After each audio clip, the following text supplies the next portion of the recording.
Well, Those are, that's the cicadas.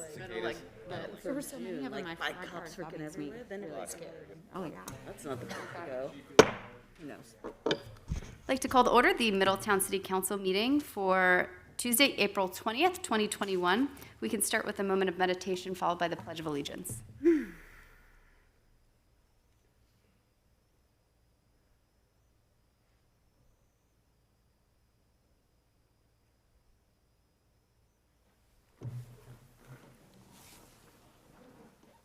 Pledge allegiance to the flag of the United States of America and to the republic for which it stands, one nation, under God, indivisible, with liberty and justice for all. Ms. Skank, will you please call the roll? Ms. Vittori. Here. Ms. Nenny. Here. Mr. Moon. Here. Mr. Mulligan. Here. Mayor Condrey. Here. Okay, this evening we'll start with a public hearing, the 2021 fiscal year CDBG plan. Going to be presented by Mindy Mueller of Community Development Professionals. Good Evening. So this is just a recap of kind of the process for CDBG, just to kind of remind you all and to give opportunity for people to give comments if they should choose to do that. We'll just run through a little bit of information first. The city receives an annual allocation of CDBG dollars from HUD every year. Funded activities have to align to the city's goals, a consolidated plan that we put into place, but the idea is that we're creating a livable and sustainable community with these dollars. Next slide, please. So CDBG has some specific uses, but it also has a lot of local flexibility. The allocation we're expecting for 21-22 is $758,985. There's also an additional home allocation of funds. Home is specific for affordable housing, and that is in partnership with Butler County. That the city of Middletown is in a consortium, but the expected award, Middletown's portion for 21-22 is expected to be $326,505. Next slide. So there are three national objectives that Community Development Block Grant has to meet for use of these funds. It has to benefit low to moderate income persons. It has to prevent slums or blight or address urgent community need. So the funds also have to be used for eligible spending activities, and there's a whole list of those activities. Not less than 70% of the total allocation has to benefit low and moderate income people. So those are the thresholds we're looking at. Again, with home dollars, Middletown is in a consortium with Butler County, so Butler County administers those dollars on behalf of that consortium. But Middletown gets to decide what those home dollars will be used for in Middletown. Eligible activities under home include rehab of owner-occupied housing, assisting home buyers, that can be down payment assistance kind of activities, rehabbing or constructing new rental housing, or tenant-based rental assistance. But again, it has to benefit low and moderate income households. All home dollars do. Next slide, please. So last year we went through the process of developing a 5-year plan called a consolidated plan. And so we had a whole series of meetings and focus groups and surveys that we did with the community to identify what is Middletown wanting to do with these HUD dollars over the next 5 years. We are just completing year 1 of that plan. And this funding that's in front of you tonight is for year 2 in that consolidated plan. The annual action plan kind of identifies specifically what activities we're going to fund every year, but it has to be incongruent with the consolidated plan that was developed. Next slide. So there's a 30-day comment period. So we have 2 public hearings. One was held on March 30th. This is the second one. And then there'll be 30 days that the public has to comment on what they think the proposed use of these funds are for next year. So that comment period will start on Monday and will run for the next 30 days. Any written comments that are received or oral comments, if people want to give those as well, would be included in our annual action plan. So those are reported to HUD. Copies of the plan are available on the website. We can make copies for people. They can get a copy, come up here and see one at the City Hall if they decide to do that. Next slide, please. So our consolidated plan, again, was developed last year. And in that process, we developed some priorities. And these are some of the priorities that were outlined in that plan. So when we look at spending every year in the annual action plan, we obviously want to look at what did we say in our consolidated plan and what were the priority activities out of that process. So these were the consolidated plan priorities that were identified last year when we did the full plan. Under housing activities, there was a down payment assistance was one of the priorities, specifically converting renters to homeowners, incentivizing work-live households, repairs and rehab of existing homeowners, and competitive housing stock. Those were all identified as priorities. Workforce development was another priority, and really that came prior to COVID, but it's even more a priority now. But that was developed as a priority in the plan. Fair housing activities was also one of the priorities. Next slide, please. Youth activities and centers, social services, specifically mental health, substance use disorder treatment, were both identified as priorities. Removal of blight, street resurfacing, beautification, park improvements, public facility type of improvements in neighborhoods, and a focus on improvements in LMI, low and moderate income, so LMI stands for neighborhoods. So we did a request for proposal to have an opportunity for nonprofits in the community to say we can help you meet some of these goals. And so there's a competitive process for that. And so that RFP was released on February 10th. They had until March 12th to respond. It's a very specific application that they're filling out, not overly tedious, but gives us enough information to know whether or not they fit the priorities. 8 proposals were received with requests totaling $428,700. Public services is a specific category under CDBG, which are your more social service type activities. They do limit the amount of money that can be given in that category. HUD limits that. So there's a cap on public services, which is why we identify that here separately. Public facilities, $50,000 in requests, and housing was $70,000. So these were the requests for proposals that were received from community partners. CBI Middletown, $80,000, Home, which is Housing Opportunities Made Equal, which is the fair housing partner in Cincinnati, put in a request for $7,500. People working cooperatively, $50,000. Legal aid, $15,000. Self at $20,000. Central Connections put in a request for $50,000. Cedar Brook Acres for $166,200. Their treatment facility. And Middletown Visitors Bureau put in a request for $40,000. So we look at those subrecipient requests for proposal and then look at what the priorities are and look at eligibility to kind of make recommendations on funding. And so the recommended activities for this year for that allotment of $700,000 essentially was one, to focus on LMI neighborhoods. Again, that was a priority in our consolidated plan. And there are a number of ways we're going to look at doing that. One is to continue emergency home repair. There's a tremendous need for that. And SELF and PwC both put in requests for that and have been partners to provide that work to Middletown for a long time.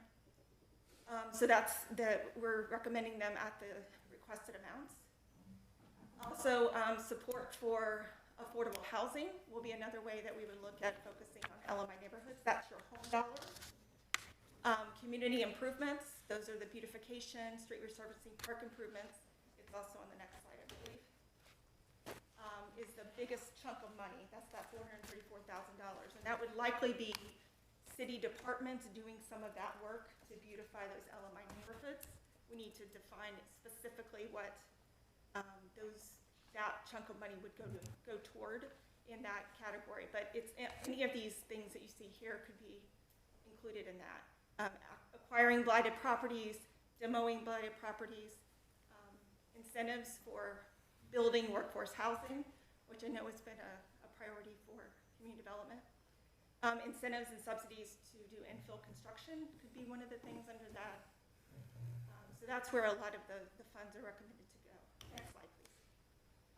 Also continue the fair housing activities with both home and legal aid as partners in that. Again, long for partners with the city in that area. Community activities, CBI getting $40,000 to do their youth activities at the center, and then an additional $40,000 to CBI specifically for the employment piece. Again, workforce development was one of the areas that was a priority in the plan. So this is kind of how it outlines with the budget. Just basically the same things I just went over. You can see the total then of the $758,985, how we're proposing that to be allocated for this year. And then with home dollars, we have down payment assistance, but we could look at doing some other things with workforce housing and things. We're not tied into that being the whole thing. So that's kind of the synopsis of what we're looking at. I don't know if council have any questions or anybody. I'm curious to know if any of this will help to address, I guess, the homelessness issue, which is obviously a low-income issue as well. It's not set to. There wasn't any subrecipient applications specifically around homelessness. But that's always a possibility to add that in later if you decide, this is something that we want to put some dollars toward, or if there's an opportunity that presents and you want to allocate some dollars toward that, you would always have that option to do that in the future. But there's nothing in there right now specifically around that issue. So is that something that we could, I guess, throughout, like if this was approved, that's like a subset of how the money could be used then, and we could adjust some of the funds to make that happen? Yes. If I may also point out, I thought it was interesting while we were having the homelessness discussions and speaking with particularly officials at Hope House, they indicated one of their concerns was the idea of continuum of housing, and that they didn't feel like we had enough of the continuum in that workforce housing arena, and that helps to move people through the cycle out of the shelters into affordable housing, and that may be part of what they're an issue to address for homelessness that's not directly giving it to a shelter or giving it to something else. They indicated that was a miss for them in the community. So we do have some ideas about helping that portion of it. Okay, and I also saw maybe something with social services in there as well. Is that maybe a complementary element we could put with that? Or did I misread that? It's an eligible activity to do in a priority, certainly around some social service. There's nothing specifically outlined in this budget that speaks to that. Okay. But again, you have a little bit of flexibility as new needs present, or there's a new opportunity to do an amendment to the budget to add, to take some of the dollars and allocate them towards that. But there's nothing in there right today. Okay, because I know we all agree that obviously has to be a combination of both, right? Because we have to address the root causes. Yeah. Thank you. Do you know if the CBI funding, the 40,000, is that for just their on-site programming? I thought at one point, I know we gave them extra money to do recreation 2 summers ago, and I don't remember if that was Visa CDBG, and if that's what we're still doing, or if that's I think the funding you're referring to was separate. This is their annual, their Their everyday, regular use okay. on the facility programming, plus their workforce that they've just developed. And the name of that program is eluding me, I apologize, but they have run the particular workforce housing, or the workforce program there. And have we talked to them about the recreation summer? Are we funding that? We can talk about that separately, but if Let's it's talk not about this. Yeah, let's talk about that separately, but Okay. yes, we did have a request. Okay, thank you. I did have one question. I know the down payment assistance is popular, and assuming that goes forward, where do folks call to apply for the down payment assistance? Right now, that's being handled through Neighborhood Housing Services. Okay. They do 100% of the down payment assistance. Historically, that's come through home dollars for the city of Middletown. Okay. I think one of the things we're looking at is are there other things that we can be targeting in terms of using those home dollars? Okay. But Neighborhood Housing is they still have funds available for down payment assistance, so that's. And the county also gets a CDBG, and they use home in a similar fashion, right, for down payment assistance. So if we didn't do ours, would our residents still be eligible for county funds for down payment assistance? Not really, because they really try to carve out Middletown and Hamilton since you get your own allocations. Okay. But I think with 100% of the home dollars historically going to NHS, then it might be worth looking at, could we do a little bit of down payment and do some other workforce housing kinds of things with home? Okay. Yep. My question was going to be, of that allocated amount for down payment assistance, how much of that is actually utilized as down payment assistance, and how much of that goes back into funds that we can use for other projects? Right now it's 100% down payment Okay. assistance. So There's that a little all bit of an that's out admin. there gets utilized. Right. Okay. Yeah, and it's only for Middletown, so it's all down payment assistance in Middletown. And some, there are definitely some realtors that are using that, very aware of that, referring households to that. What's the default rate on those that, I guess, receive down payment assistance through this program? That's a good question. I don't know the answer to that, but we could certainly get that. Yeah, I would definitely be curious just to know how effective the program is for that, and if it's not as effective, maybe we can shift some of the dollars towards other. Yeah, that makes a lot of sense. I'll find that out for you. Thank you. I know that it's a 5-year forgivable loan, and that if you stay there 3 years, then you would only owe the 2 years back. So it's forgiven on a yearly basis till 5 years, and then it's 100% forgivable. I could also say that upon completion of those 5 years, we then release the lien against their properties. And since I've been here, I know I've signed a lot of releases. So it tells me that the program is working to the point that many of these people are reaching their 5 years. Those liens are getting releases, and they're staying in those homes for at least those 5 years. That's great. Okay, well, with that, thank you. We will open the public hearing. If anyone has any comments in favor of the fiscal year CDBG plan, you can please come up to the dais and state your name and address for the record. Okay, if anyone has any comments in opposition to the fiscal year CDBG plan, please come up to the dais and state your name and address for the record. Okay, with that, we will close the public hearing. Thank you very much for the presentation. And we will move on to our Arbor Day proclamation and presentation. So I guess I'm going to join you at the dais, and we have a proclamation to give for Arbor Day. I'm also here with Steve Lewis, our park board member, and Adam Johnson, our park board chairman. So. Welcome. Yep. Why don't we have them come down too so they can? Yeah, you want to all come down? Please. Certainly. Please do. I didn't know Please. what protocol was. Yeah, got the chief of police here. We don't want him down here for this.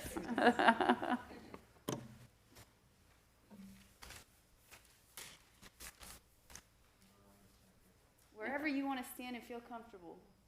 Get up front. All right. Okay, so we have a proclamation for Arbor Day. Whereas in 1872, J. Sterling Morton presented to the Nebraska Board of Agriculture that a special day be set aside for the planting of trees. This holiday, called Arbor Day, was first observed with the planting of more than 1 million trees in Nebraska. Arbor Day is now observed throughout the nation and the world. And whereas trees can reduce the erosion of our precious topsoil by wind and water, cut heating and cooling costs, moderate the temperature, clean the air, produce life-giving oxygen, and provide habitat for wildlife. Trees are a renewable resource, giving us paper, wood for our homes, fuel for our fires, and countless other wood products. And whereas trees in our city increase property values, enhance the economic vitality of business areas, and beautify our communities. Trees, wherever they are planted, are a source of joy and spiritual renewal. Now, therefore, I, Nicole Condry, Mayor of the City of Middletown, Ohio, do proclaim April 30th, 2021 as Arbor Day in the City of Middletown, and I urge all citizens to support efforts to protect and nurture our trees and urban forest, not just for the beauty they provide, but for the benefits they give our residents and community. So with that, I will hand this to you. Thank you very much.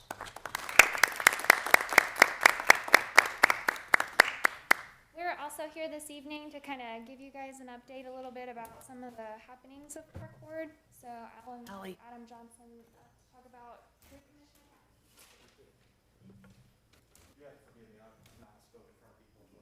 commission. Well, we're happy to have you. So, good evening. My name's Adam Johnson. I've been a 41-year resident of Middletown in the same neighborhood. I'm excited to serve with the Park Board as a chairman. I have a strong passion for BMX and recreation, and started my journey with this board after last year. I tried to make some stuff happen in the Dayton area with the BMX track, and it fell through. My wife follows the city page a lot, and she said, hey, there's an opening on a park board, apply for it. So I did, and that's how I got here. Pretty exciting. I've learned a lot about the city and the body of government, and, you know, one of the big things I'd like to accomplish while I'm here is get a more diverse recreation program in our parks. It's very lacking. I have kids, young kids. A lot of my friends have young kids. There's just not a lot going on. We hope that with the completion of the Parks Master Plan and the coordinated efforts with city staff and council and the Parks Board, we can do a more robust, organized recreation program. I believe we have an excellent team of members on our Parks Board, and we're more than capable of achieving the goal. Recently, Allie and I finished our freshman year in the Ohio Department of Forestry Tree Commission Academy. During the classes, I learned a lot about trees and public responsibility in Ohio Revised Code and how to read and write ordinances, tree anatomy function, what urban forestry is, and its economical, environmental, and social benefits, and scheduling for our community tree program. We are scheduled to begin our sophomore classes actually tomorrow, the 21st. I would recommend anybody, any of you who want to learn about it, if you don't know, to take the classes. They're very, very educational. What are the classes called? Tree City Academy. Tree and City Academy? Okay. It helps with, learning about the urban forest and how to take care of it and things like that. Also here tonight, talk a little bit about the trees is my fellow board member, Steve Lewis. He's going to fill you in on cicadas a little bit. All right. Thank you. Thank you.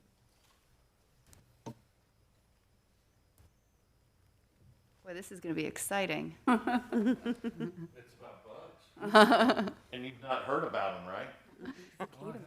First, I just want to say my condolences to Anita Jones and her family. I was privileged to work with Anita on several projects, and she absolutely, she didn't know the difference between a weed and a tree, but she, as long as there were volunteers and people enthusiastic and wanted to help, this is just, it's been a hard week. Missing Dave Kearns also down in Liberty Township, so some really quality people, just way too soon. With that said, yes, Brood X, and I'll just go back for X and 10. The cicadas, I'll get real short with this. The noise is going to be attracting, it's coming from the males, the noise is attracting the females. They have one thing to do. Once that's done, the female will then go to a portion of a deciduous plant, which would be trees that are shrubs that don't have needles on them, they have leaves. They will deposit their eggs, hence those will develop. The plant is the host for the development of the eggs, and then through wind and rain and whatever, the nymphs will fall out, hit the ground, and go down for 17 years. Interesting process. Currently, if you go out on some bigger trees that have been established in yards, you can look around and there are some daubs of mud or mud daubs coming up. For us good briars, we consider those to be crayfish or crawdad holes, but those are cicadas starting to push the ground up. So they're coming, and that's from 17 years ago when they mated. There are actually a lot of good benefits with this, as noisy as this is going to be for the next 6 weeks. And we actually think this is coming sooner than later. We're seeing nymphs coming up now. Usually it's the second week. I have a soil temperature gauge in my front yard. 64 degrees is where you'd like to see the temperature for them to start emerging. We're about 58 on the north side, at least in my neighborhood. The benefits, though, really are aerification of the soil. If any of you have had your lawns aerated before, you know the plugs come out. This is allow oxygen into the root system. 1.8 billion per acre of cicadas will be coming up. So that's a lot of aerification. And it's very, very beneficial for the plants. It helps soil compaction. As far as them falling off and dying, great source of nitrogen, free fertilizer. I will say, though, be careful of your hound dogs because the dogs love them, and sometimes they get a little zealous with them, and it can get pretty ugly. I mean, vets are already prepared for this. Our local vet, who I take our dog to quite often for certain things, they are certainly prepared for it. So with that said, they're going to come, they're going to go. I don't know what kind of phone calls the city will get. But, you know, there's nothing you can do. Please, please don't waste resources on cicadas. As a taxpayer, I'm pleading with you on that. This is going to go very quickly. Trust me. All of us are going to be celebrating 4th of July, and that thing's going to be over. I will jump right, though, into what happens after they're done. Come fall into next winter, you will see where the tips, this is where the female has deposited the eggs, that is going to pass on. That's going to die. They have cut the cambium, and so that's going to fail. So the entire tip or the top of the tree with all the new tips, this last year's growth, this year's growth, is probably going to die.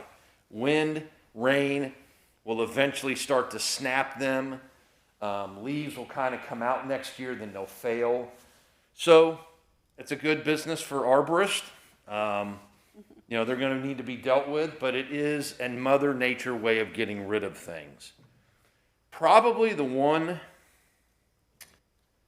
item that has really concerned us in my business with these is the food source. If any of you are fighting moles in your yard, you are going to see a record population of moles in the next 5 years. Food source, they're happy. When you're happy and you're a mole, what do?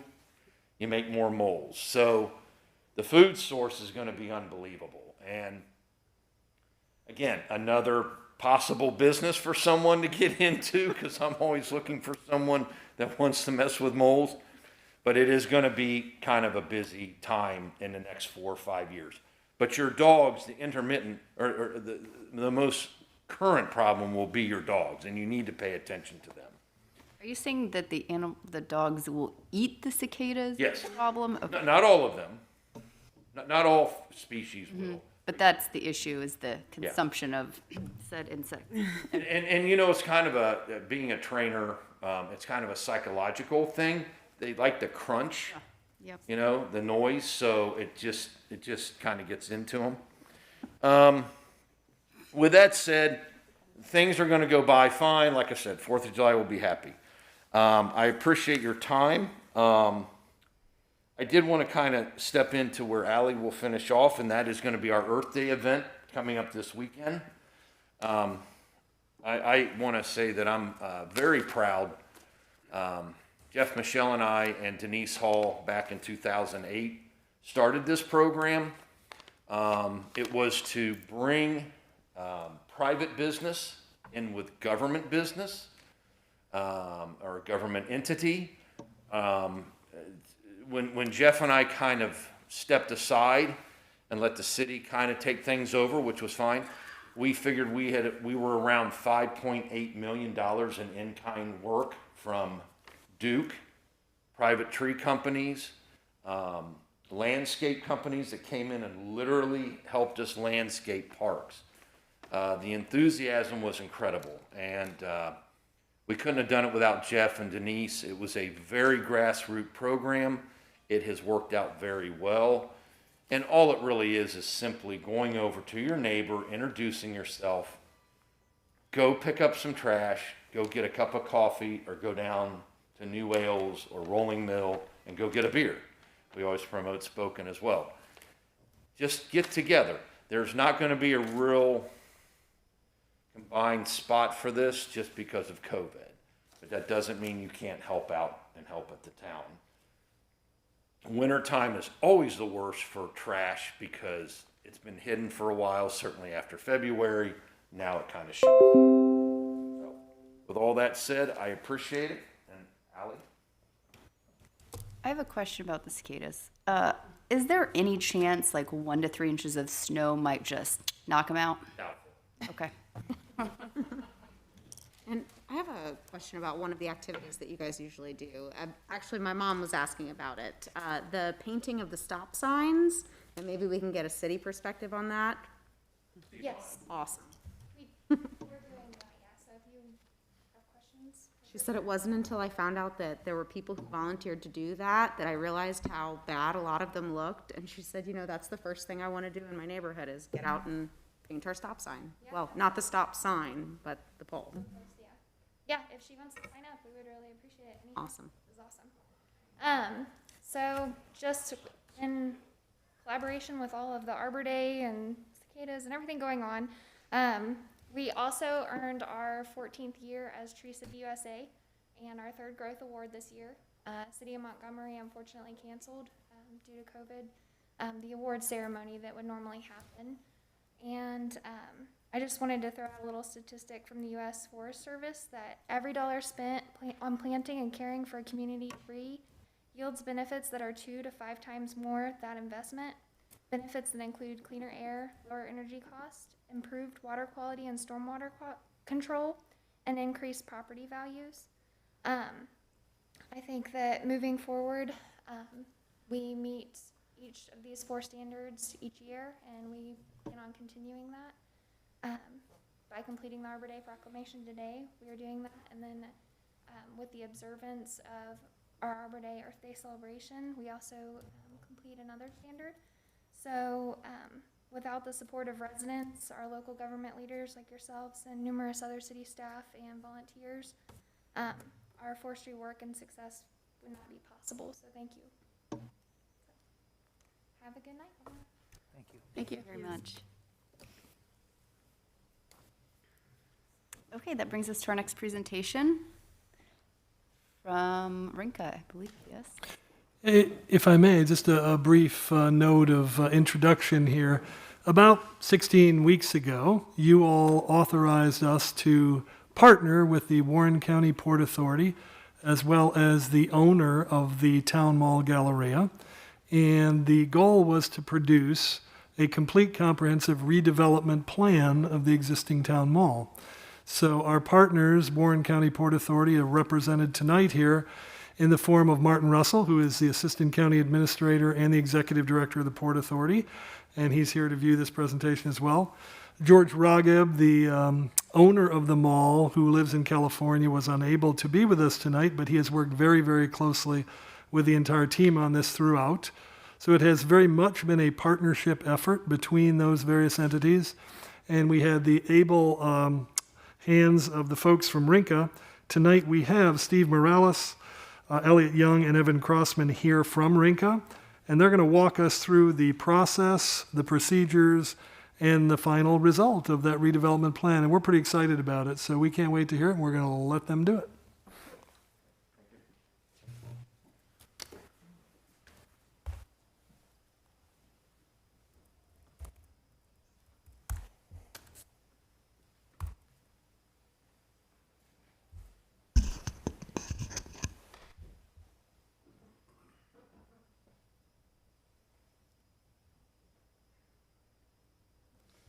All right, well, good evening.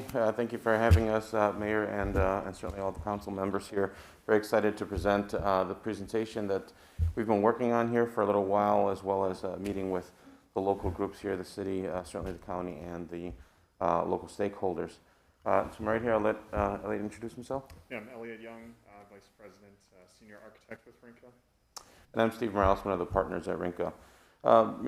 When Jim reached out to us and asked us if we'd be interested in looking at this, we've kind of developed a little bit of a reputation in the industry looking at sites very similar to this, large master plans of various scales, and it's really always to look at it kind of from a different perspective.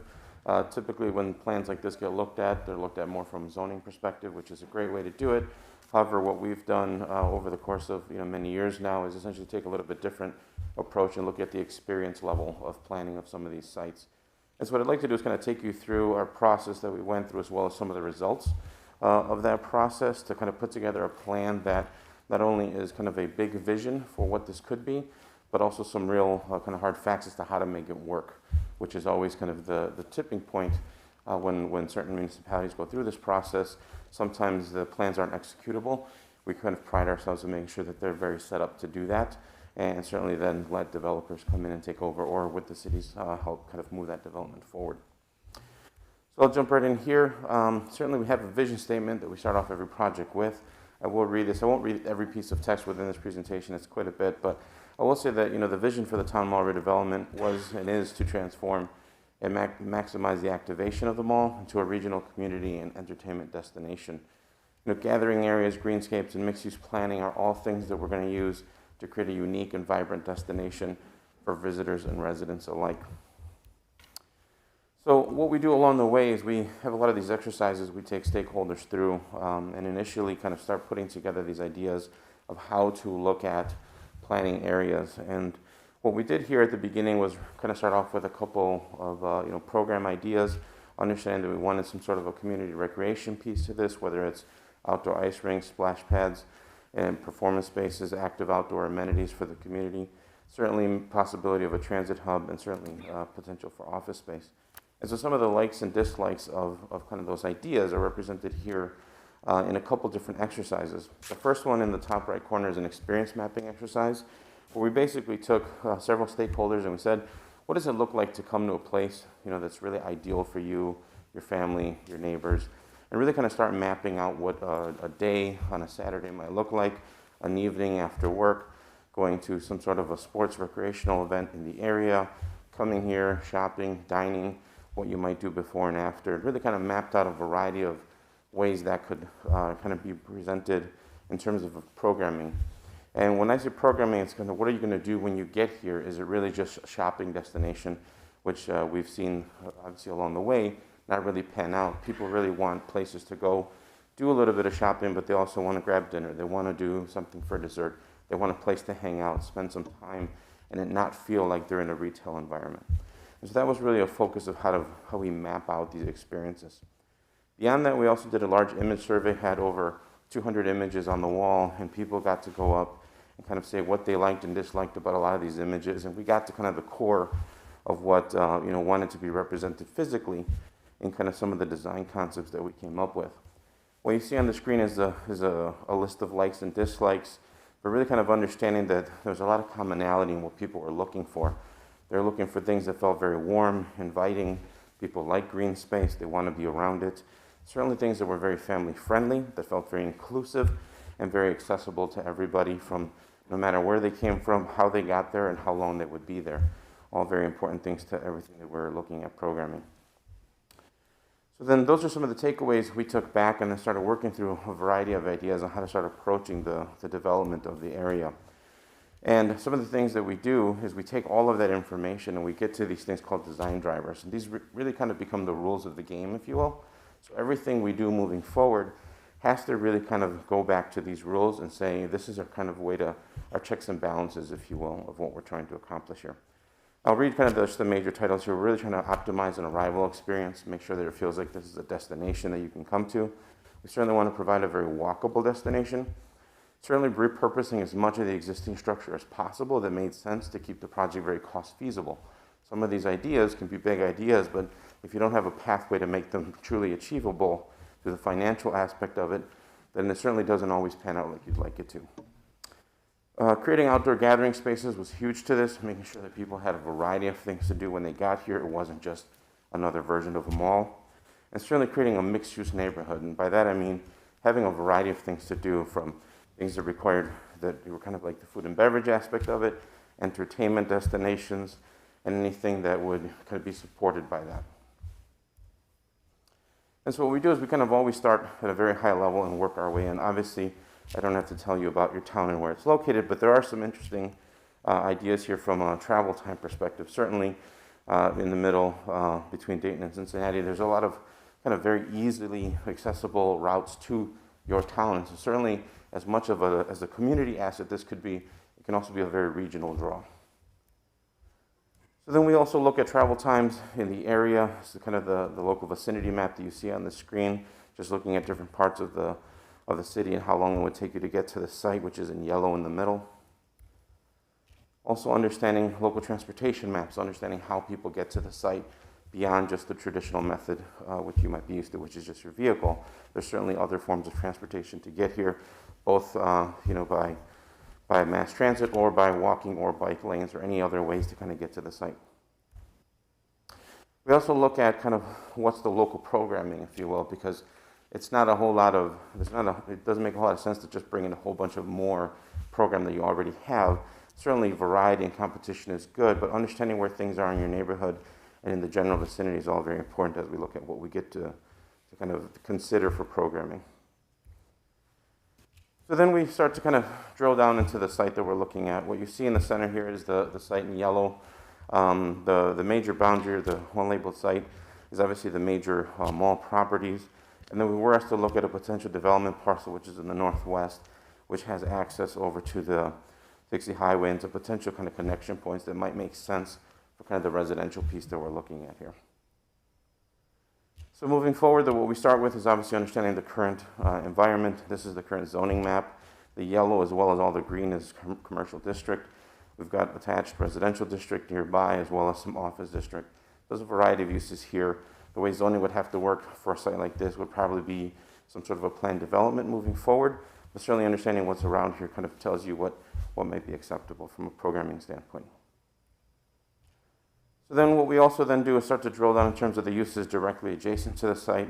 I won't go through all the labels, but you can see that the mall itself has a current user, certainly Gabe's, Burlington, Planet Fitness, as well as some other tenants in the area, as well as some new development along the perimeter. But also understanding because what's directly adjacent will help influence kind of where some of the, if we bring housing, for example, to the site, what is it nearby? What is it looking at? All the things that are going to be important to developing housing that's successful so that you actually have people who want to live here.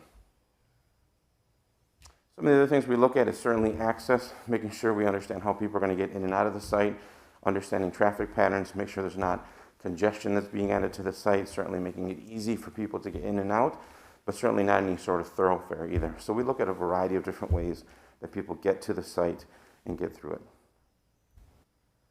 So when we start looking at what a mall is and how it works and how it has traditionally worked, a lot of the problems with malls is they're very inwardly facing.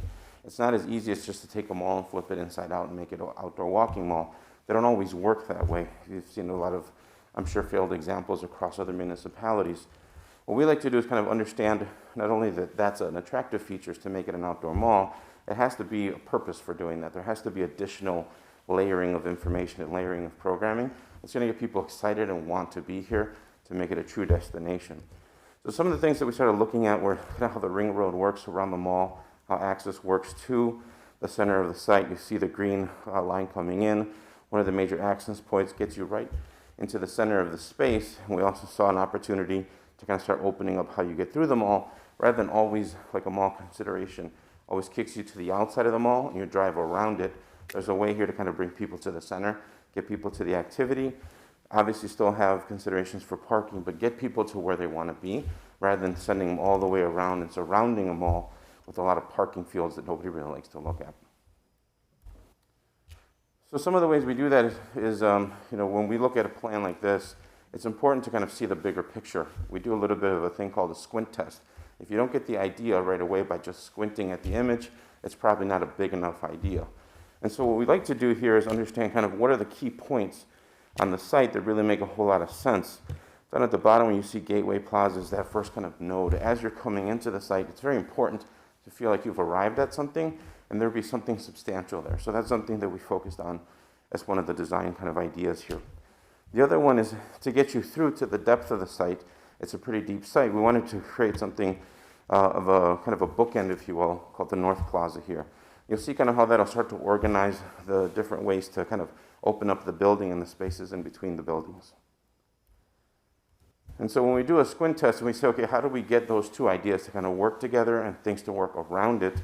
We draw a straight line through it, and then we start looking at things like the structure of the mall, making sure that as we're looking at opening up the mall, we're doing so in a way that really works with kind of like the structural framing to make sure that we're not spending a lot of money destroying a mall when we can really be saved. And then what you're seeing on the screen now is kind of that same diagram with the line going down the center that kind of organizes the space. It says, how do we start to connect all the things around it and make sure that it doesn't feel like it's just one hallway going down the entire center of the property. What you see on the screen here is kind of then starting to organize information around that kind of central spine, if you will. What's in teal is essentially some of the programmatic elements, kind of the leftover pieces of the mall. The green and yellow areas are potentially kind of activation points at the center. And then everything basically from that Gateway Plaza to the North Plaza becomes a way to kind of easily get a very quick picture of where you're at on the site. You'll be able to drive into this area, look across the entire mall site itself, and see that there's multiple things to do along the way. So if you imagine nodes along the way on your destination. What you then see here is essentially the site plan that now is taking kind of that information that we talked about at a high level in a diagram. So I'll flip back here. And then gets to this point where you see kind of this is how we can then start putting some hard lines to it.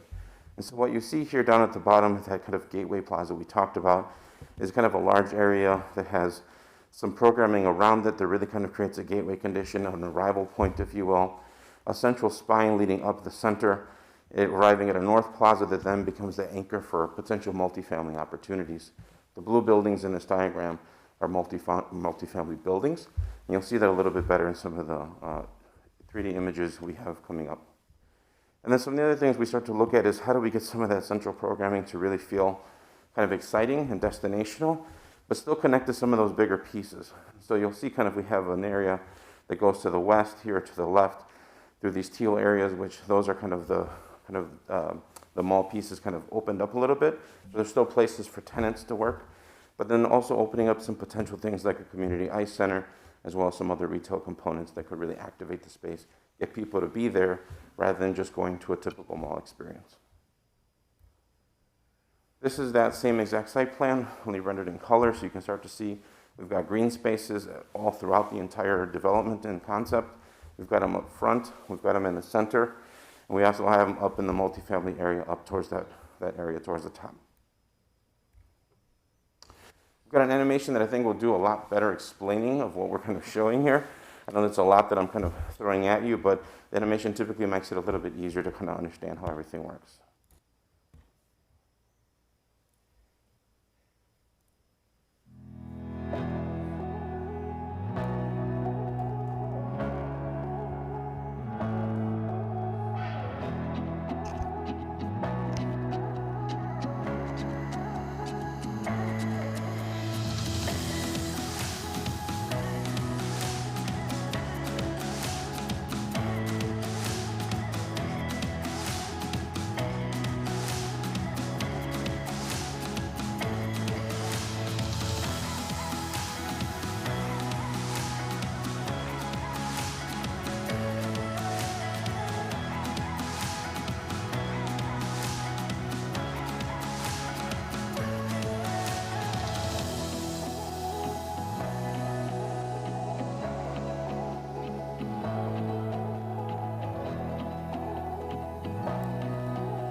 That's our mall. That is your mall. I've got a few more slides here. I'd like to just kind of run through, explain a little bit of what you saw there, and then I'll play this one more time at the end so we can get another look at it. A lot of the things that we're kind of putting in front of you here are not just big ideas and they don't work. They really do work, and we spend a lot of time kind of making sure that that's a possibility. What you see here, and I won't get into too much detail, are cross sections of different parts of the mall and how they would be treated. The sizing of things are all very much like they would be in the real world. These are all sizes that we've tested in other communities, and they've really worked out, and we've had a lot of great reception to it. So we understand that these are kind of some of the right scales, if you will, of walking down the sidewalk and understanding kind of the protection and safety from vehicles to kids and people on bikes, as well as making sure there's enough room for vegetation for it to work and for it to really feel like an intimate environment. Zooming into kind of the different areas, I'll start at the south end. This is the Gateway Plaza. This is as you were coming in from the street lights here. Just for reference, Planet Fitness is in the top left corner here. But the idea here is that there'd be kind of this entrance piece that would allow you to kind of get an immediate flavor of what's going on here that's new and great, and immediately give you a visual down kind of the center of the mall itself with different organizing elements and different kind of programming, retail, food and beverage, different things that could happen along the spline, if you will, of the organization of the site. This is getting down in a little bit of a bird's eye view, looking into that kind of opening, that front end area, that first plaza. This is down at ground level in that same space, essentially big enough of a plaza to have a water feature, certainly seating, certainly plenty of room for things like activated things like a food truck event if you wanted that, certainly things like a public market, anything that might activate the space and be a great kind of asset to the community. This is moving now just north of that to the center, again for reference plan to finish in the bottom left since we all know what that is currently. We're really kind of opening up the center of the mall. What you see here on the left, top left, is a splash pad that could be converted to an ice hockey or just a nice kind of skating area in the winter months. We also have a great kind of food and beverage core that typically draws a lot of people to the center to get people to kind of hang out and be there. As you can see, we've got great access to the left and right to get to those other existing tenants in the mall, as well as potentially the new community ice center, as well as some other entertainment uses. And then as you go north, start to create some new kind of rental, retail, entertainment, hospitality type uses, as well, again, along that central spine. That spine, essentially, if you consider it along the center of it, has kind of this great vegetated green space, and then it has walking areas on both sides for people to freely flow back and forth through it. This is kind of a bird's eye view looking at that area. Here's the splash pad I talked about. It's got some stadium seating, so you could have events out here and really kind of get the community to come together. This food and beverage component you see on the right-hand side, great green spaces in the middle that kind of organize the space, allow you to kind of quickly see all the different available things you can visit while you're here. We're showing potentially a band shell here. Could be some great programming, some outdoor concerts, things like that. And obviously still great connections to those existing tenants on both sides of this kind of central spine. This is a view from that food and beverage area up on the second floor looking down into that plaza. Again, great green space, great places for people to hang out, certainly splash pads and other things like that that would activate the space. You can start to see the multifamily in the distance. So now this is at the north end. Here in the bottom right is that kind of that spline we were just talking about. So as you get to the north end, there's North Plaza.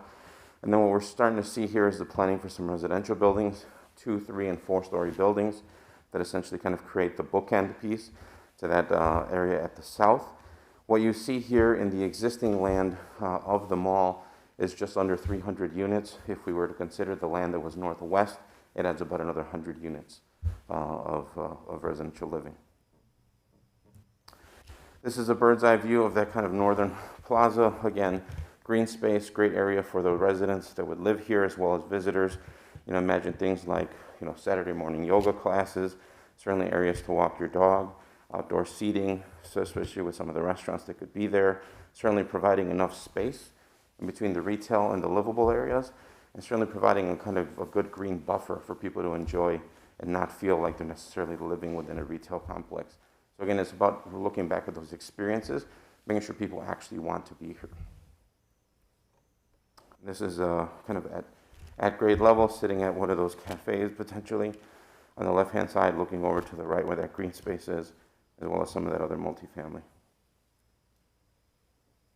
Another view down at grade.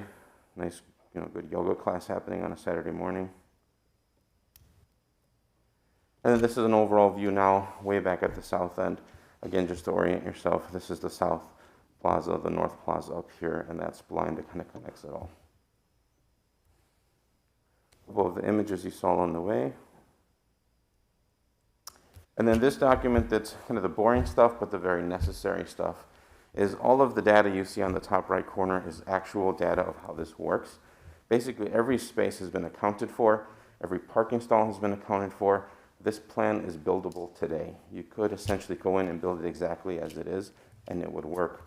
Does it mean that's where you're going to end up? Probably not. As things develop, there's going to have you know, different interests coming in and wanting to build different retail, but certainly a plan like this, we don't like to put forward unless we know that it works. So the parking is accounted for, the number of parking stalls for the multifamily, both underground and at grade, is accountable, so you don't have too many people living there who are parking in the areas for the retail, and then people are fighting and it's congested. It all works, but it's not overparked, which is the number one thing that we typically find with malls that we're trying to solve for. So from that perspective, we wanted to make sure that the data was included so that people understood as you have interest that comes in and have people who want to come in and develop, there's a roadmap here for them to start from. It also gives you, the city, a way to kind of make sure that you can manage that high level, that high quality design and high quality intent of planning when people do bring those kind of ideas to you. Here's just a kind of a last couple views here. This is again back over the bird's eye of that central area. And you know, we're in the Midwest, we're realistic. We know it snows, and obviously we wouldn't you know, be doing our job if we didn't kind of plan for all of those. You know, certainly kind of what we call shoulder seasons, certainly the winter months. There's certainly opportunity to do a lot of activation, even in the snow when it's cold and we can still tolerate it. But certainly that's something that we also think about to make sure that the design is cohesive. So that's the end of the slides. I'll play the animation one more time, then I'll be happy to answer any questions after that.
Before I open up to any questions, I will say that we've been involved in a lot of developments like this. Most of them truly go on to become great destinations, and where we see them working the best or really having the biggest chance of success is when we have, you know, a lot of the stakeholders at the table early on, which was something that happened here. And there's a lot of kind of open-mindedness and a lot of enthusiasm to really kind of create a great project. Certainly Jim has been a big part of that, as well as the county with Martin, as well as the current landowner. And so everybody's been a great team to work with so far. And when we've seen this really work is when you start off with a group like that, and you certainly have that here. So it's a very exciting project, and we hope this is something that does move forward for you guys. Thank you. Thank you. I'm blown away. I mean, wow, that's really amazing. It's always great to see something that you see every day through someone else's eyes, and the possibility that it might have for someone else. And so it's great to see that perspective, which sometimes we have blinders on too. So What are you guys seeing now? Obviously, COVID throws a different shift into the pattern, but typically in a development like this, where do you see things start? You know, is it usually the residential, and then you're getting retail, and then you're getting the hotel? I mean, I know every project's probably different, but is there a trend, and has COVID changed that in terms of what we would expect to be kind of the steps? Yeah, I would say there isn't a hard and fast thing that always happens first. It typically will be a major tenant or anchor that comes in. Sometimes it is the multifamily. It really depends kind of who's already there, who has the interest in this. But certainly a vision like this helps people understand that it's all possible. And the biggest thing you can do for developers more than anything else is give them confidence that what they're investing in, their neighbors and those around them are going to invest in something as high quality. Mm-hmm. And so a vision like this really kind of makes it possible for anybody to be first. And so that's really kind of what this opens up for. Rather than starting off with just a 2D plan that nobody can really imagine, then it's a hard time finding the first player to really kind of start the whole thing. This allows pretty much anybody to do that. So if there's anything that's been consistent across all of the developments we've been involved, is that they're very inconsistent who goes first. Right. And is COVID, because I know I've gotten calls for some of these new developments where people are like, do you want to put your restaurant down here? You know, so I know that people are on the look. Yep. So do we feel like, you know, in the next year, 2, 3, given the COVID environment we're coming out of, is that going to be a harder thing to do, is fill the retail, the restaurant, and entertainment? I think there's certainly, people are certainly look at things differently, but certainly what we're seeing, back in Milwaukee and certainly across the country, we're also doing projects in Florida and in Arizona and a few other states, is that there's a pent-up demand right now for development, and that if we're seeing anything right now, the only thing that's slowing anything down right now is construction pricing. As that starts to get better over the next couple months, it's going to accelerate even more. So we're going to have, I think, at least from my opinion, a pretty good boom for the next 3 to 5 years. So this is like the perfect time to be coming to market with something to see if there's interest. Thank you. Yeah, and I just want to say, thanks for coming all the way down. Thanks for your work. I've been eagerly awaiting this for the 16 weeks you guys have been working on it. Question either for you guys or potentially for Mr. Palaniuk. How do we turn vision into reality? Like, what's the next steps? If I may, and I'm going to ask my friend Martin to jump in as well. And this goes a little bit to what Councilor Vittori was saying. I think we kind of see two really primary demand drivers to this particular site. One is getting a large number of people to live on site. So the luxury multifamily housing, and we think that is very doable given what we could offer there and get that started. The second large demand driver would be getting large numbers of people coming to that site to be entertained or have sporting events, and we think that is the hockey, the ice sheets, the idea that, youth would be coming there for tournaments, for practice, for figure skating, for all kinds of things. So when you think about Spooky Nook and all of the sporting that goes on there, the one thing it absolutely completely neglected was ice. And, that isn't anywhere else. So when we start imagining creating this area of Ohio as really a mecca for particularly youth sports, recreational sports, tournament sports of all kinds, there's a real need and a real demand for that ice part of it. So we think that can really drive this. If you also have a component which the owner in this case of the mall was talking about and has somebody already lined up for an indoor go-kart track, now that's one other sort of destination entertainment that those kids and those parents and other people can be doing. So I know Martin and I have already been talking about how we might attack that sort of ice component of this, and the mall owner is very interested on the residential side. The state of Ohio allows us a lot of different really good incentive programs to look at. The fact that we have Warren County Port Authority, we have our own Port Authority, there's lots of different things we can do. Particularly right now, too, there's some dollars available. So we're very excited. We're optimistic that we can attack those two primary demand drivers. And then if we can get those lined up, then it's a whole lot easier to get that hotel, to get some of those ancillary retail pieces, the dining pieces. And we also then have a revenue stream to be able to fund a lot of these amenity things, because obviously you want to have those exterior infrastructure and amenity things, but that's going to take a revenue stream to support it. That revenue stream is going to come from some of these other developments throwing off increments of, sales tax or income tax or parking, whatever it is, but that's going to create the means to do some of this other stuff. So I think the way you start it primarily is with both the residential and that sort of destination sporting thing. And I would ask Martin if he has anything to add, because I know he's really kind of the expert when it comes to some of the youth hockey things, and he's been driving that a lot, and I've been trying to help him along. So, Martin?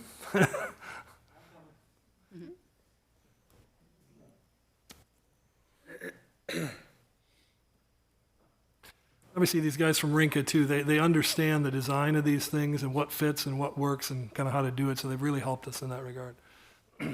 I'm Martin Russell with the Warren County Port Authority and the county itself. So Jim invited me to come. He did not say that I was going to ask to speak. So I'm sort of winging it here. First off, I want to echo what Rinka said. It's been a pleasure to work with Chriselle and Jim and Susan on the idea in this project. One of the things that I've talked to Jim is that I significantly want to strengthen the relationship with Warren County and the city of Middletown, and I think this is a good opportunity to do that. I think what Warren County specifically, and obviously I'm geared a little bit more toward Warren County for where I work, is sports tourism, specifically in children's youth sports, is significant. Tourism as a whole brings about 1.3, pre-COVID obviously, 1.3, $1.4 billion into Warren County, and there's a significant amount of assets that we have not only in Warren County, but in the region when you look at Dayton, Cincinnati, into Butler County as well. We have experience as a Port Authority. Many of you may know that we have the sports complex that has opened up. The Port Authority is the owner of that, and we partner with our Convention and Visitors Bureau to operate that. We either had the fortune or the misfortune. We, as a CVB, litigated with the state of Ohio and were able to open up the sports complex specifically to baseball and to other items. And I can tell you the calendar going into 2021 is pretty much completely full. There is whether it's pinup, parents spend on youth sports. I am one right now who is missing practices. I will be in a hockey rink tomorrow night on Sunday, and we're not even in hockey season. Youth sports are something that is historically, if you listen to CVBs, is recession-proof. Maybe not necessarily COVID-proof, but recession-proof in that the fact that we have a full calendar. And actually, if I just speak directly to the hockey with 2 kids that play, they have had full seasons this year. We, with the sports complex, with the fields that are there, anticipate on full build-out, which we thought would be in about 5 years. We'll have to see what happens this year. With our calendar, that would bring an additional 700,000 people to Warren County.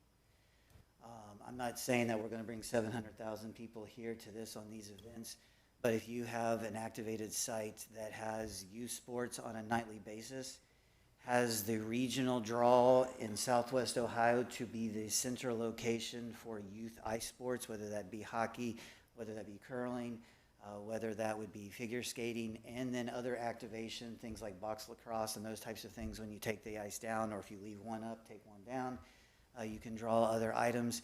You are situated in that. And then if you actually look a little bit more from a regional perspective, not only in Southwest Ohio, but from a state level, you have the draw not only from what you can bring from Kentucky, but Pittsburgh, Detroit, Chicago, St. Louis, and quite frankly, you're in the middle of that.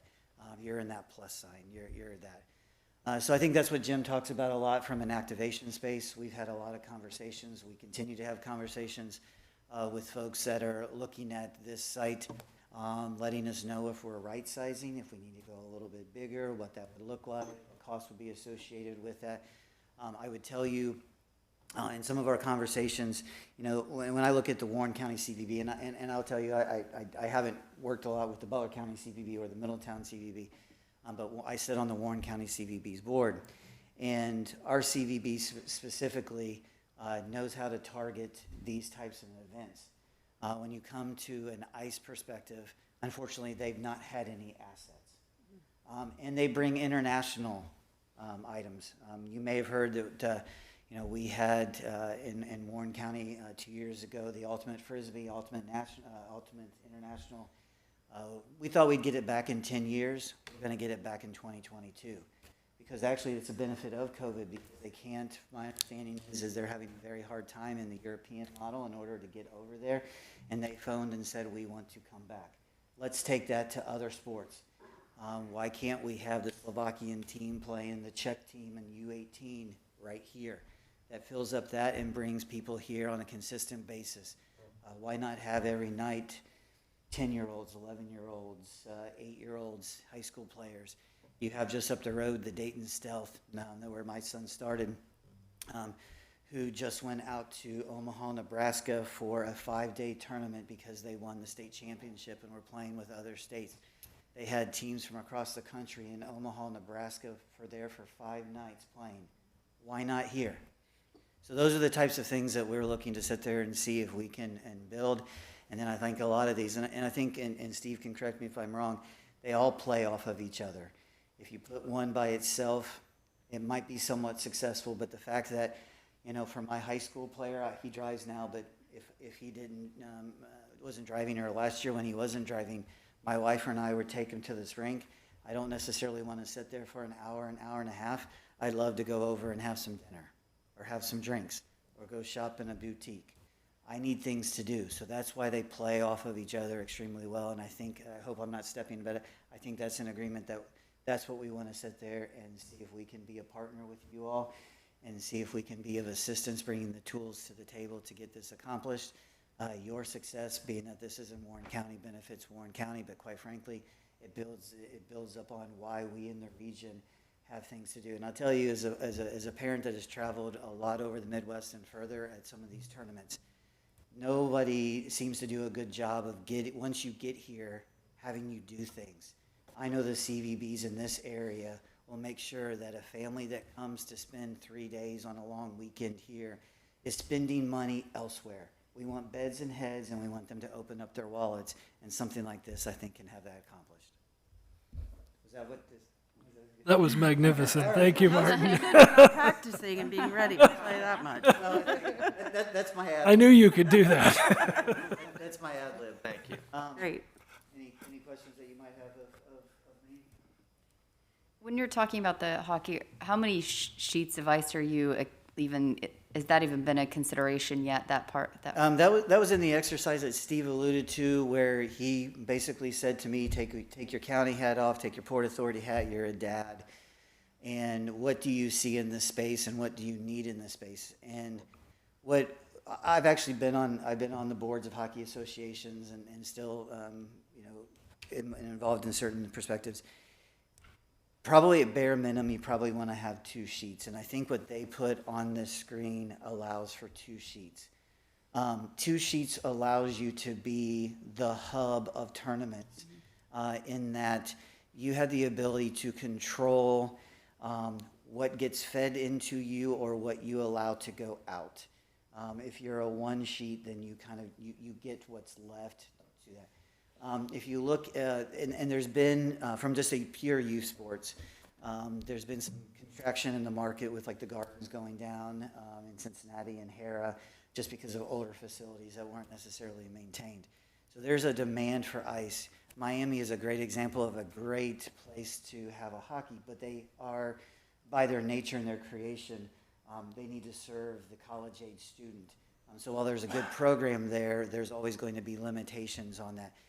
What's different about, for hockey at least, is parents will sit there and drive about 45 minutes to go to a practice for hockey. That I know that's a little bit different for baseball and those types of things. But I even think in some of those select teams in those other sports, parents travel significantly for the kids, but specifically for hockey, they'll do that. And so 2 sheets is minimum. I think that we have been in kind of, I don't know if approach is the right word, but in discussions that maybe we're actually thinking a little too small. That there might be something here that really puts a pin on the map that says, why not here, why not a little bit bigger, and why not make this the place that all folks that are looking for something that is of national and potentially international demand, why not here? I think we need to think big. We have to run the numbers to see if that even is something that's feasible. But I think we are pleasantly surprised and cautiously optimistic that there might be some people based off of hearing about this that are actually starting to approach us on, we might want to do something that's pretty large. Just to follow up on what Martin was saying, we took the hockey component a step further that we didn't show in this presentation. So we actually laid out the arena, where the locker rooms would go, where seating would go, concessions, how you enter and exit. That's another document that we share with the gym. So those 2 sheets of ice are programmed in here, we could easily put a 3, and potentially bigger if that was a demand point. Awesome. Thank you. I have a million questions, but this is enough for now. Thank you Thank you very, so very much. Yeah. Beautiful. Good work. Thank you, gentlemen, appreciate it.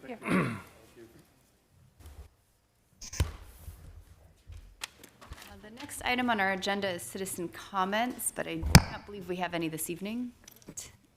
Okay, we'll move on to council comments. Well, let's go out of order. How about Councilman Moon? Sure, thank you. I did want to just say some brief words on Anita Scott Jones, and I'm very happy we're able to recognize her today. That was well done, and I appreciate everybody that was involved with that.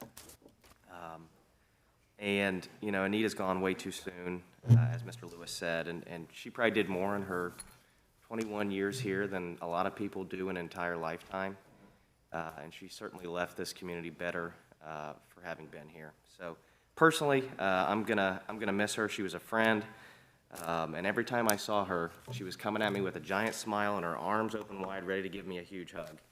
And so to her husband and her family, you know, my heartfelt condolences, but we're also all gonna miss her, and that's all I have tonight. Thank you. Councilman Mulligan. Thank you. I too just add a few things about Anita. She was a special person, had the privilege to serve with her here on Middletown City Council and another nonprofit board, and the warmth and enthusiasm she showed was always so much appreciated. I'll treasure many happy memories and just a great soul. My sympathy to Lyndon and her family. Thank you. Ms. Ninny. Thank you. I also wanted to just share my condolences to the family of Dr. Anita Scott Jones. The memorial service and proclamation today were a really beautiful tribute to a person who had such a positive effect on the city of Middletown and so many of its community members. So I just want to thank everyone who contributed their time and efforts to honor such a great woman today. Ms. Vittori. I mean, you can't say enough about her, so I'll continue with, my condolences to the family. And she was such a big-spirited woman and such a woman of faith. And anytime I was with her, I always felt more calm about any storm that might be brewing. And she brought such a passion and love for the city and everyone in it that I think she's really an inspiration for all of us on city council and throughout the community in terms of what we can do to make Middletown a better place.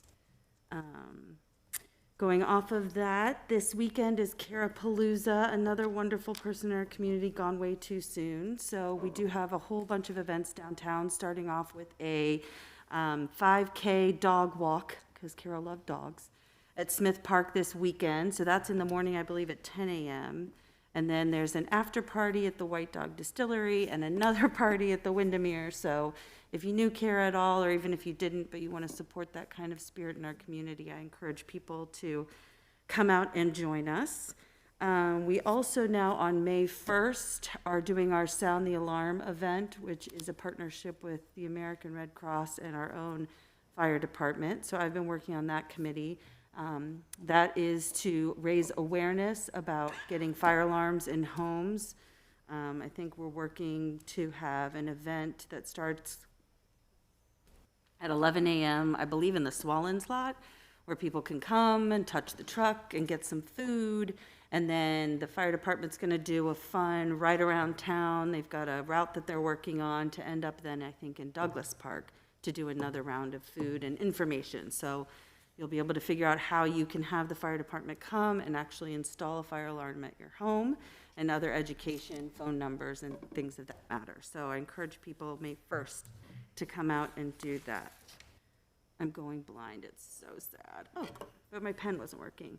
We also have the park survey still out, and I know that I think we've tweaked that. People were having some issues with being able to respond, and I think they've rejiggered that a bit, so I encourage people to still take that park survey.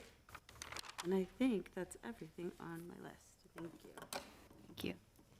I'll just add, I know before our next council meeting, we plan to have a workshop.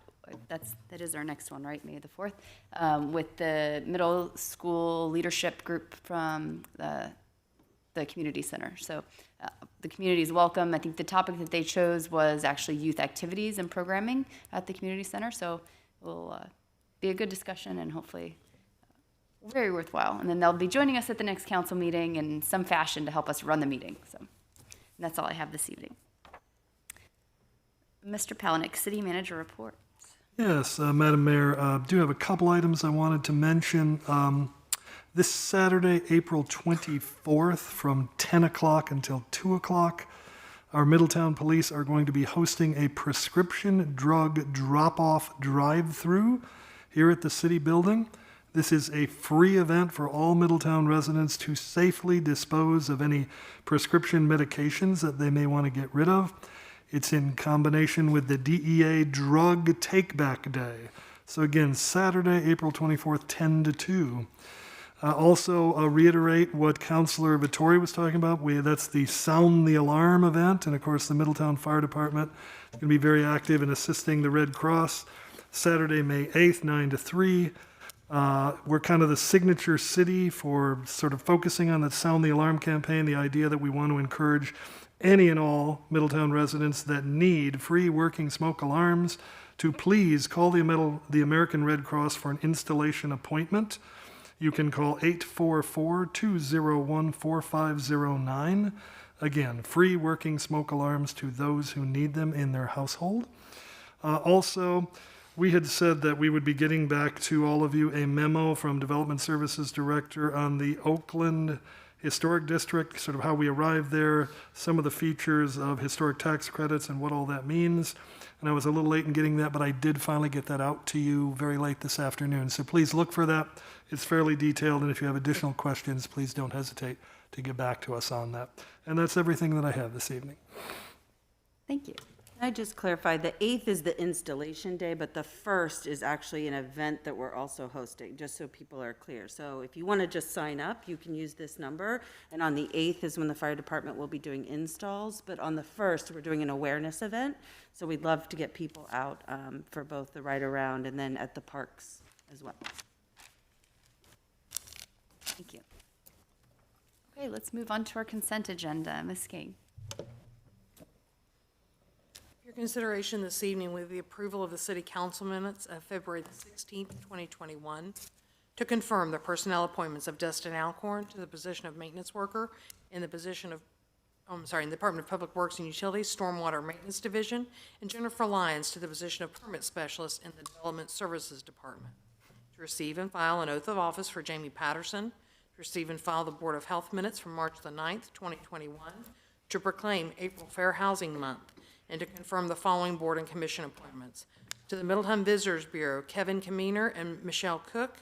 Income Tax Review Board, Jeff Nye, and the Building and Housing Board of Appeals, Kevin Puckett. I move to approve the issues and actions set forth in the consent agenda. Second. Ms. Ganku, please call the roll. Ms. Nenny? Yes. Mr. Moon? Yes. Mr. Mulligan? Yes. Mayor Condrey? Yes. Ms. Vettori? Abstain. On the motion agenda tonight to authorize the city manager to enter into a professional services contract with Brown and Caldwell for the owner's advisor services associated with the downtown CSO storage basin project. So move for adoption. Second? Ms. Ganku, please call the roll. Mr. Moon? Yes.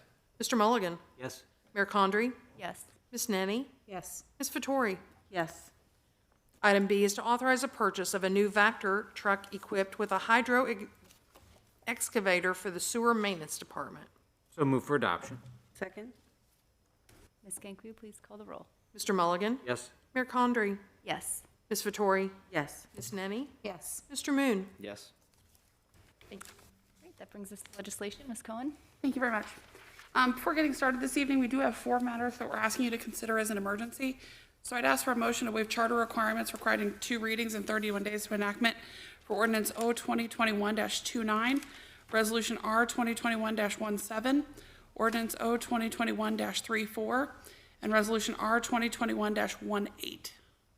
I move to waive the charter provisions requiring readings on 2 separate days and declare the previously read ordinances or resolutions to be declared emergencies and read one time only.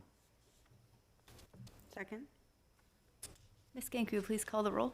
Mayor Condrey? Yes. Ms. Vettori? Yes. Ms. Nenny? Yes. Mr. Moon? Yes. Mr. Mulligan? Yes.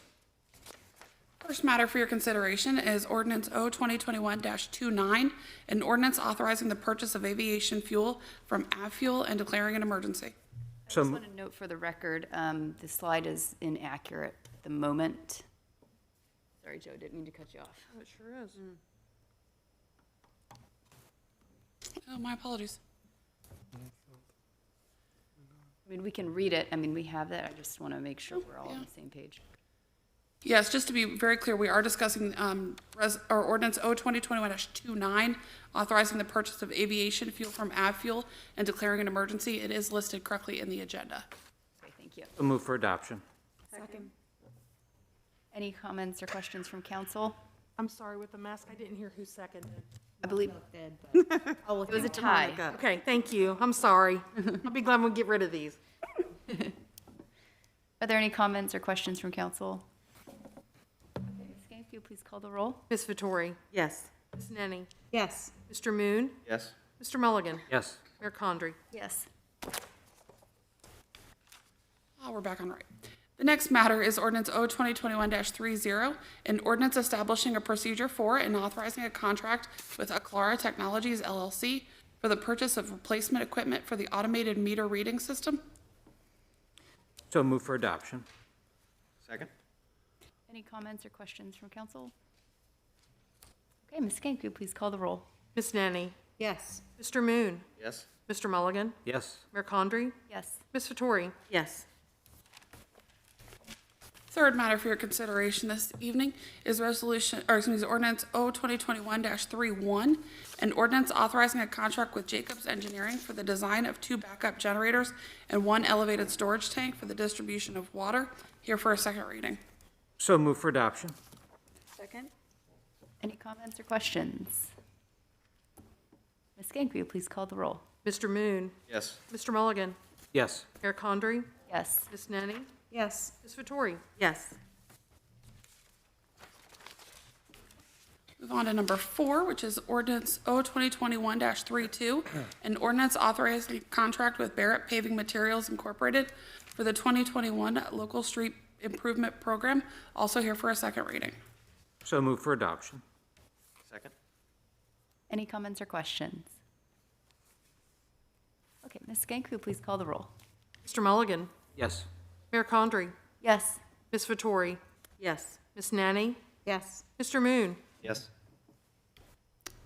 Next matter for your consideration is Resolution R 2021-16, a resolution supporting Amtrak's proposed expansion of passenger rail services in Ohio and for congressional actions needed to authorize and appropriate funds to the expansion. Here for a second reading. So move for adoption. Second? Any comments or questions? Ms. Gank, will you please call the roll? Mayor Condrey? Yes. Ms. Vettori? Yes. Ms. Nenny? Yes. Mr. Moon? Yes. Mr. Mulligan? Yes.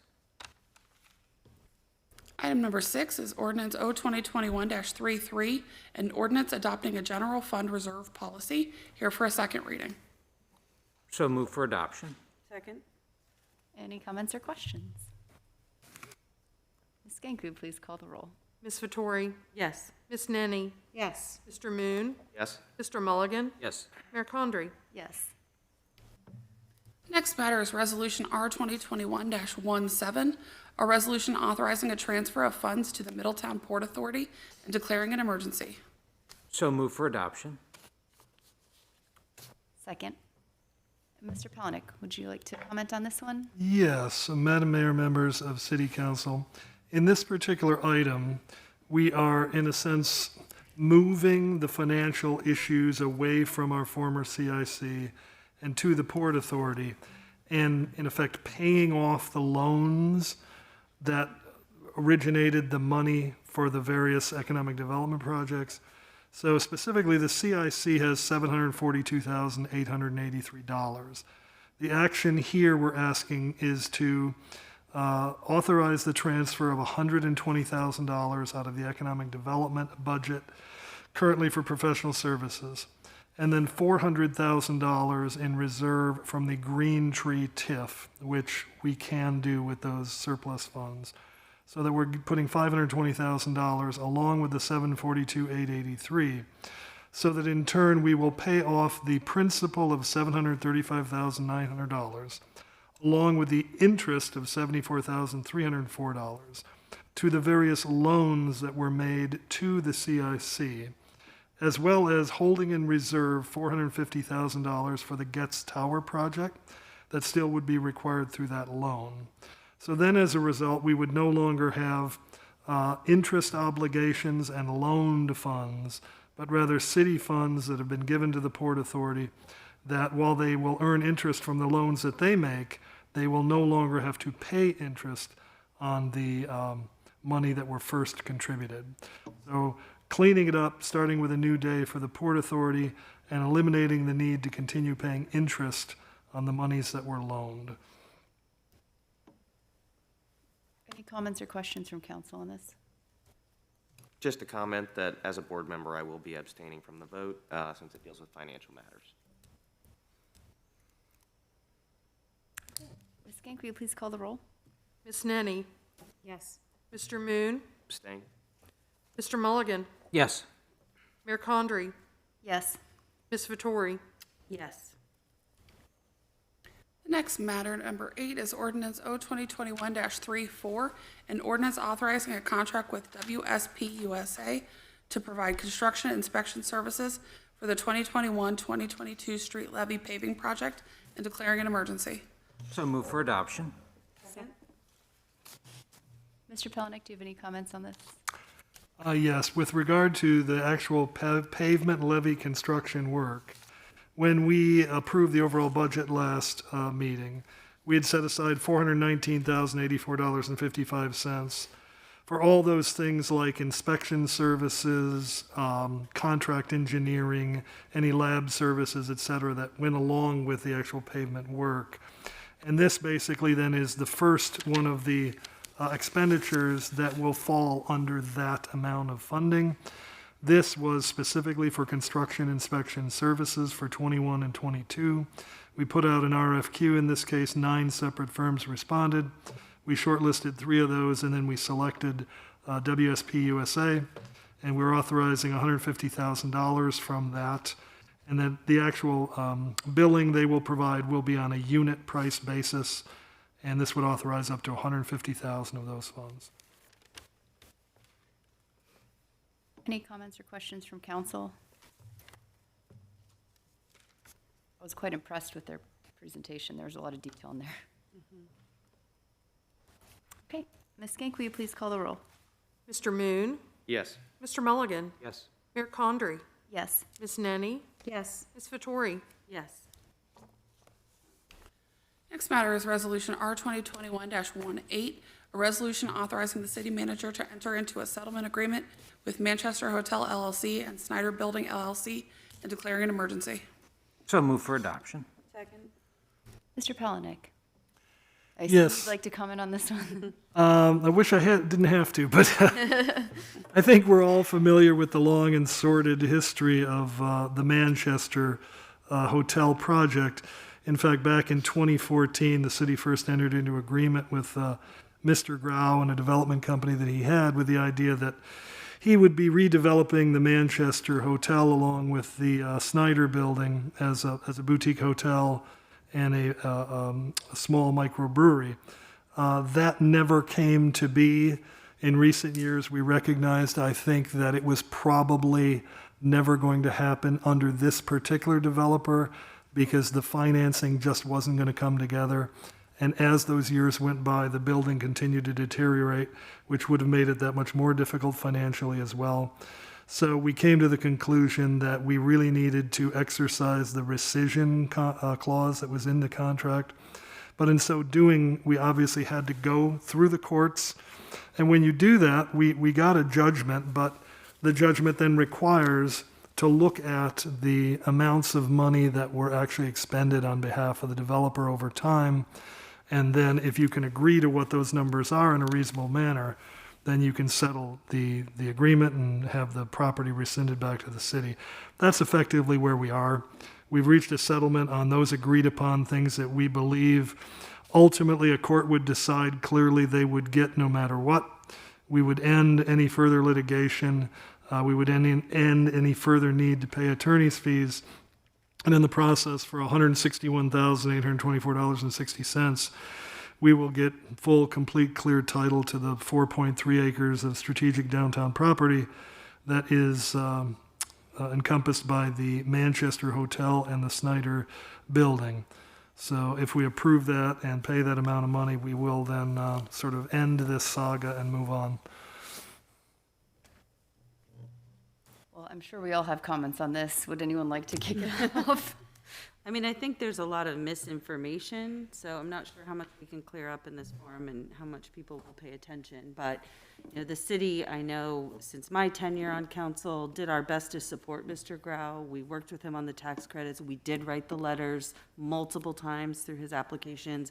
I think we even paid for some of the process. So I feel like city staff and leadership did everything they could for an extended amount of time until it became apparent that there was just no forward progress possible. And then that put us in a position to take the building back, because otherwise it just deteriorates, it's already becoming problematic, and ultimately it becomes our problem, just like Lincoln School, just like paperboard. So it's better to try to fix the problem sooner, which is why we took these actions.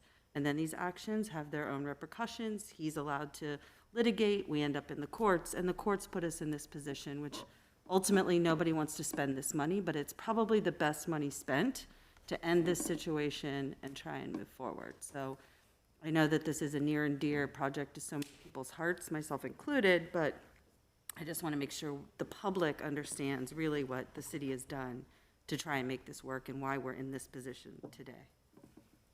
I agree with Ms. Vittoria, and I want to directly comment on the dollar amount, because I know it's like, oh, someone bought it for $1 and now we're paying them all this money, and it doesn't add up, obviously. But the reality is, if we don't do this now, we are going to spend probably, and I believe Susan could speak to it a little bit better, but that amount of money in more legal fees, also in our first responders having to deal with this property. And it also keeps us from moving forward on our economic development that we would like to do in our city and seeing that brighter future that we want. And it's only going to delay that and potentially inhibit a lot of growth in our city. Just so the public understands, if we voted this down and said no, can you maybe lay out, I know it was in the staff report, but maybe somebody could lay out publicly, what does that look like if we say no?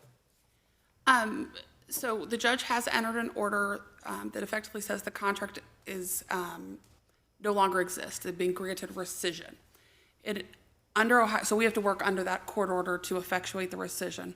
Under Ohio law, the rescission of a contract says both parties have to be put in a place that they were if the contract had never existed. So they look directly to see what Mr. Grau spent on the properties to make it like the contract never existed.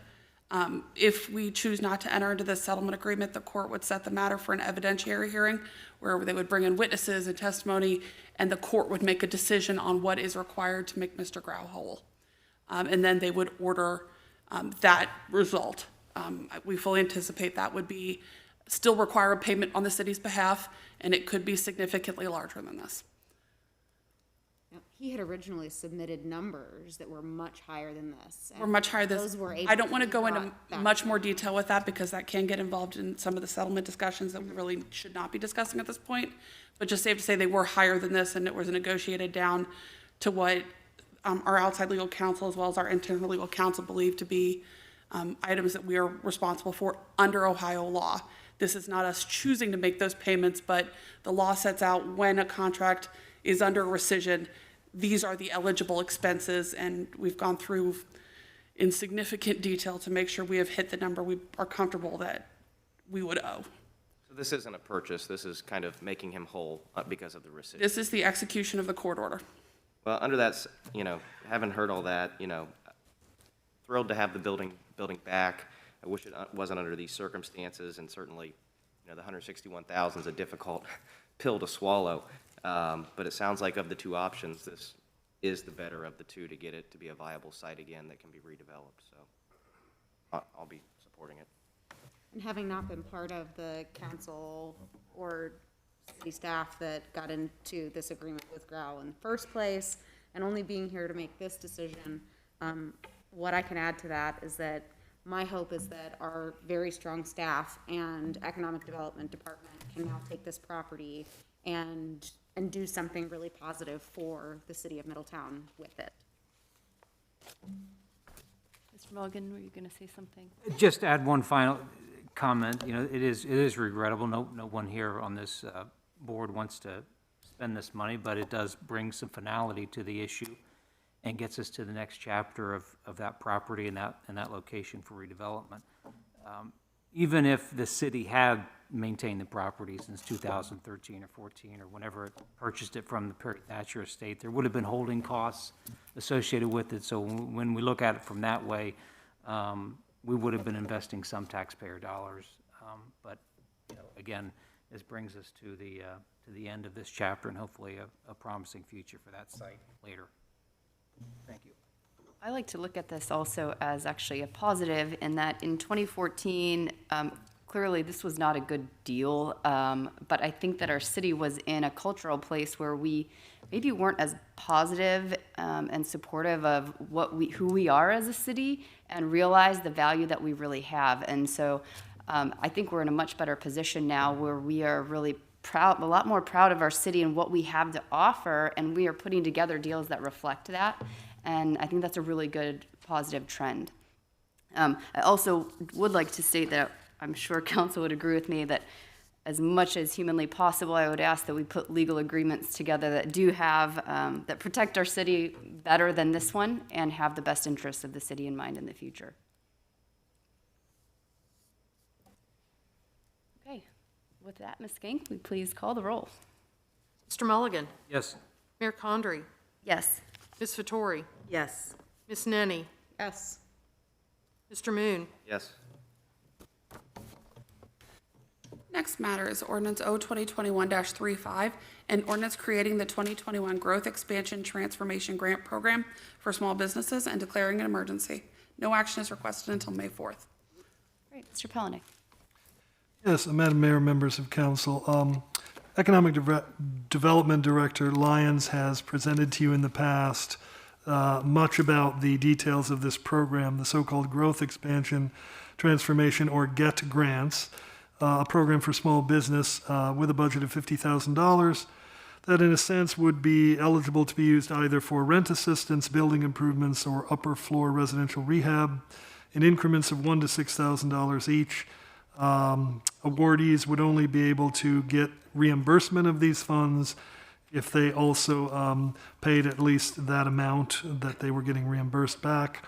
So the idea was to have this approved in advance, and then there would be administrative approvals as they come in, so long as we knew all of the terms and conditions of what the grants would be, how they would be administered, under what circumstances they would be granted. So this is that program now in final form, coming back to you. I was really impressed with the detail and the terms and conditions, and I really think it's a good program. And clearly you put a lot of work into it, Michelle and city staff, and I think it hits all the wickets of making sure we're spending the money where the point of the program is to be spent. So, thank you.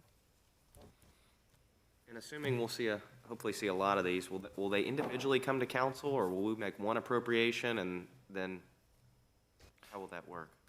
This would be you approving the program, the overall $50,000, and then with city manager authorization, we would put together individual agreements. They would not come back to you individually. Okay. So you would be approving it as a program to begin with, but knowing all the terms and conditions are standardized, and they would be granted under those terms.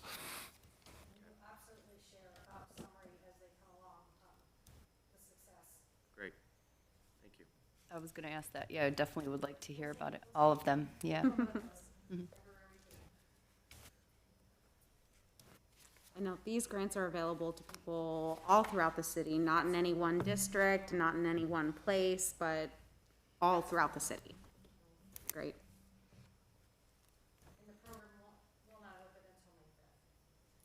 Information's on your website, isn't it? The information's on your website, isn't it? Okay. The program will open May 5th, you said, correct? Okay. Anything additional? Okay. Next matter is Resolution R 2021-19, a resolution to make adjustments to appropriations for current expenses and other expenditures of the City of Middletown, Counties of Butler and Warren, State of Ohio, for the period ending December 31st, 2021, and declaring an emergency. This involves the street levy fund. No action is requested until May 4th. Mr. Pelenick. Yes, Madam Mayor, this item, much like item number 8, goes back to the street levy again, It's a budget amendment to the 2021 budget specifically for 50,000 of that 419,084.55. And this would be then for the lab testing component, third-party lab testing. Any comments or questions from council at this time? Okay, thank you. Next matter is Resolution R 2021-20, a resolution authorizing the purchase of real property from Premier Health and Atrium Medical Center and declaring an emergency. No action requested until the 4th. Mr. Pelnick. Yes, Madam Mayor, members of council, as part of our program looking to redevelop and relocate our 4 fire stations, we had identified 3 separate parcels that the city owned and controlled, but the best available parcel for the last site we did not own or control, but we have been able to reach terms with the owner of that parcel, which is Premier Health, Atrium Medical Center, for a 2.7 acre parcel at State Road 122 and Atrium Boulevard. They have very magnanimously agreed to sell us that parcel at a deeply discounted price against actual market value, $80,000 an acre. If you look across the street to our Bender tract, we have a contract in place for something in excess of $200,000 an acre for that land. So obviously, Atrium is doing this because they're really good corporate citizens and they want to see us be able to have a fire station in that location. So we have asked that you approve up to, not to exceed $250,000, but we really expect it to be $216,000, which is 2.7 acres times $80,000 an acre. The only problem is we don't have a survey yet, and the survey will determine the final actual acreage. So if it were to be something up slightly above 2.7 acres, it would be that amount times $80,000 an acre. So we would just hesitate to have you approve exactly 216 and then have the survey come back and say it might be 2.8 or something like that. So it's a not to exceed 250, but it's absolutely at $80,000 an acre. So we would be seeking approval for that. I'm very grateful to Atrium. Obviously, they just continue to be an incredible community partner. I'll echo that and just say thank you to Premier as well and Dr. Keith Bricking.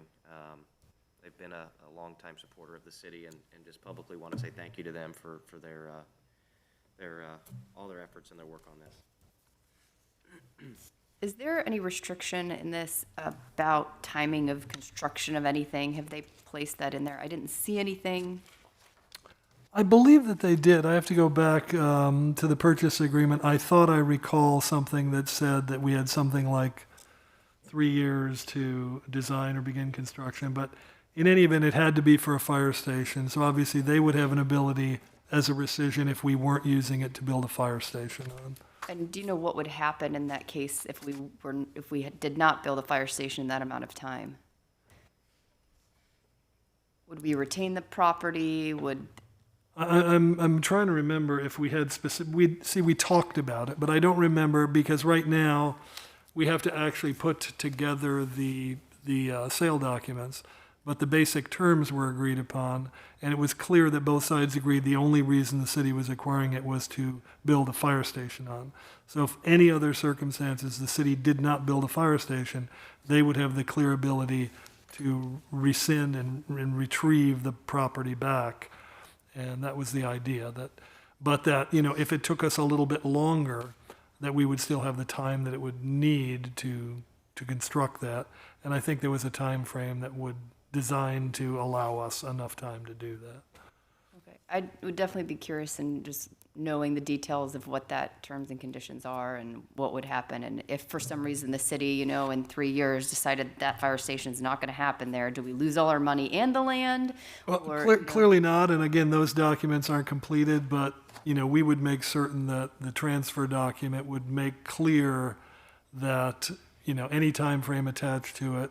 And if the city were to ultimately have to, transfer it back, that we would at minimum receive the funds that were paid in return. So. Okay, thank you. Appreciate that clarification.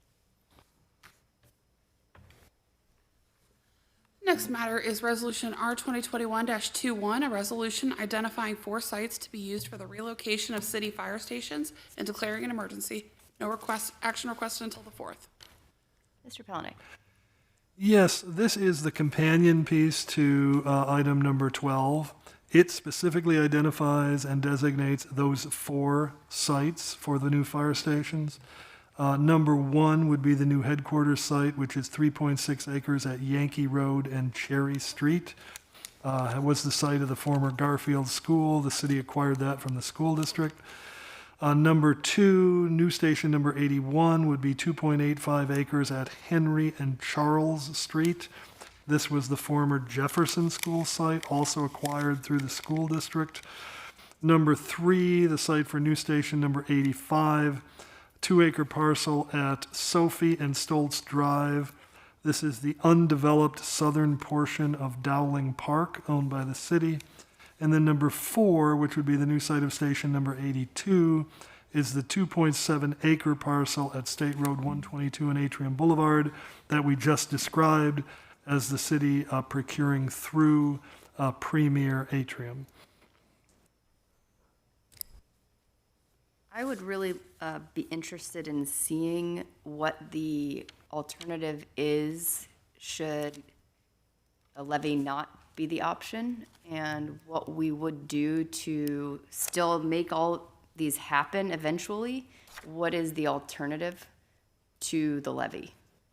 I'd like to see a plan in writing for that, because the levy is not a guarantee, and I think it would be good to have that option. And obviously, we would be working and developing in that because we always have to have that backup. And it would likely be more phased under those circumstances. I mean, obviously, we would have much more difficult time imagining trying to do all the 4 at once. So we would, in a more prioritized basis, they would be a good deal more costly each time, but we would have to pick out either 1 or 2 at a time on a priority basis and begin planning for that within some other budgetary ability of ours to do it. And we would certainly develop that plan in the absence of the levy moving forward. And I'm not a fan of patching what we currently have. That's not an option. I don't think any of us believe that's an option. But I just want to know, if we can't get the levy, how do we still make these fire stations happen, obviously, over a longer period of time? Other comments on that one? Okay, Ms. Cohen, thank you. Next matter is Resolution R 2021-22, a resolution to make adjustments to appropriations for current expenses and other expenditures of the City of Middletown, Counties of Butler and Warren, State of Ohio, for the period ending December 31st, 2021. This is involving the general fund and the police grant fund. Here for a first reading. Mr. Pelenik. This is a 2021 budget amendment that simply would create a supplemental appropriation in the amount of $37,200, allowing the fire department to spend a couple of different grants that they've received. $25,200 from Premier Health for the purchase of Narcan, and then $12,000 from Air Products in a grant that they would use to build a confined space trailer. 2 different grants actually came, $7,000 in 2019 and $5,000 in 2020. And the confined space trailer, is that for, what is the purpose of that? I'll ask the chief that.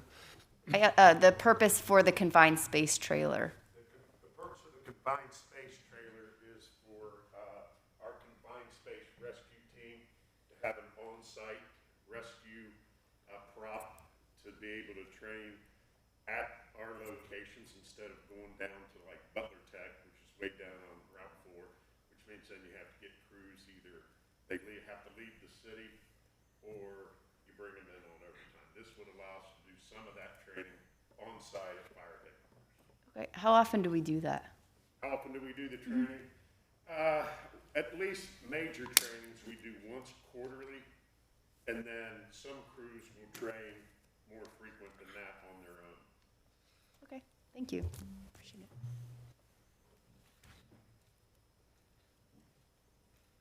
Any other questions?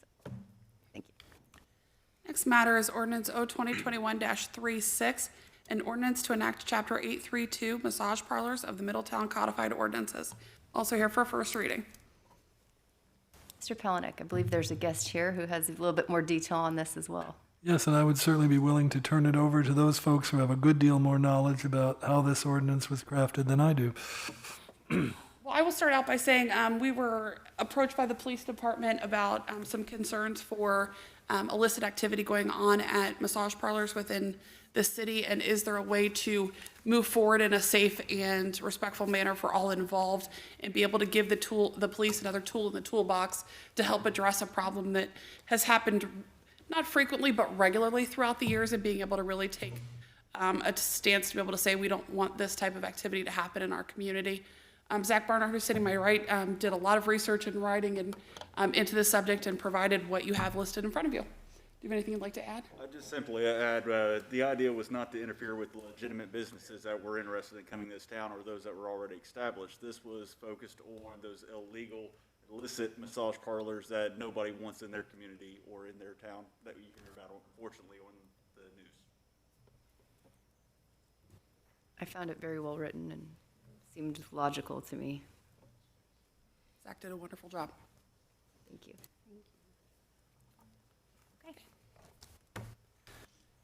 The last matter we have is ordinance O-2021-37, an ordinance authorizing a land swap and development agreement with Dickie D. Brandon, trustee of the OLC Revocable Land Trust, Dickie Brandon and Philip Brandon, here for a first reading.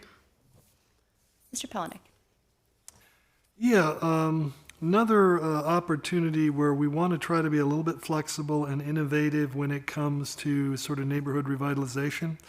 We oftentimes have these various lots that we acquire. In this case, these particular owners had a lot that they wanted to build a single-family home on. It really wasn't effectively wide enough to meet code. And we said, you know, how about if the city swaps you a bigger, more buildable lot that would make greater sense for the lot that you were going to use? That's in a sense what this is doing. So the city's swapping a lot that it owns in the 4700 block of Bonita near Daniel Court in exchange for the Brandons' lot at 2119 Roosevelt Boulevard.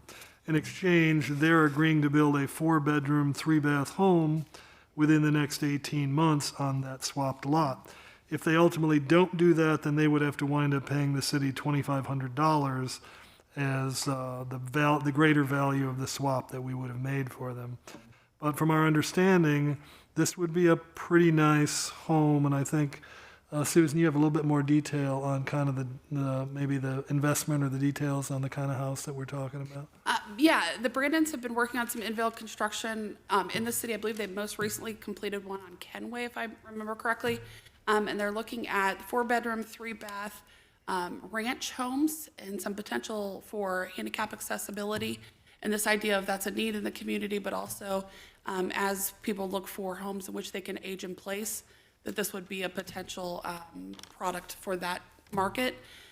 We have looked at pictures of what they have done in the past on Kenway. I think it's a really beautiful product. It goes well with the neighborhoods. They're very conscious to say we want to go with the character of the neighborhood and being able to provide a quality product. I thought it was also important to mention the lot that we would be providing to them. We actually acquired via a forfeited land procedure, so we have no initial investment in getting the land that we would be swapping with them. And in fact, we've been maintaining it for I believe approximately 10 years at this point in time. So really put that lot back into productive use, take the lot that is only 45 feet wide and wouldn't meet our code, and potentially offer that under the side lot program to the neighbors and make that available to increase their property value and ability to enjoy their property, as well as put a productive new homeowner in place. Thank you. Oh, that's the last one. Okay, do we have any topics for new business that anyone would like to raise this evening? I have received some comments regarding the homeless issue, and I'm wondering if two of my colleagues on council agree, then maybe we could have staff bring back some proposals for us for the next meeting to see if there's something we can do in the short term to address maybe this uptick that some of the downtown businesses are seeing.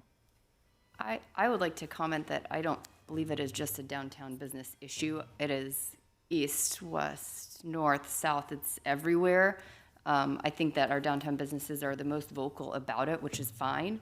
But I'm curious how we can do this from a citywide perspective. I know we've all been communicating with all sorts of local officials, and it is just a big issue everywhere in our country and has no immediate answer.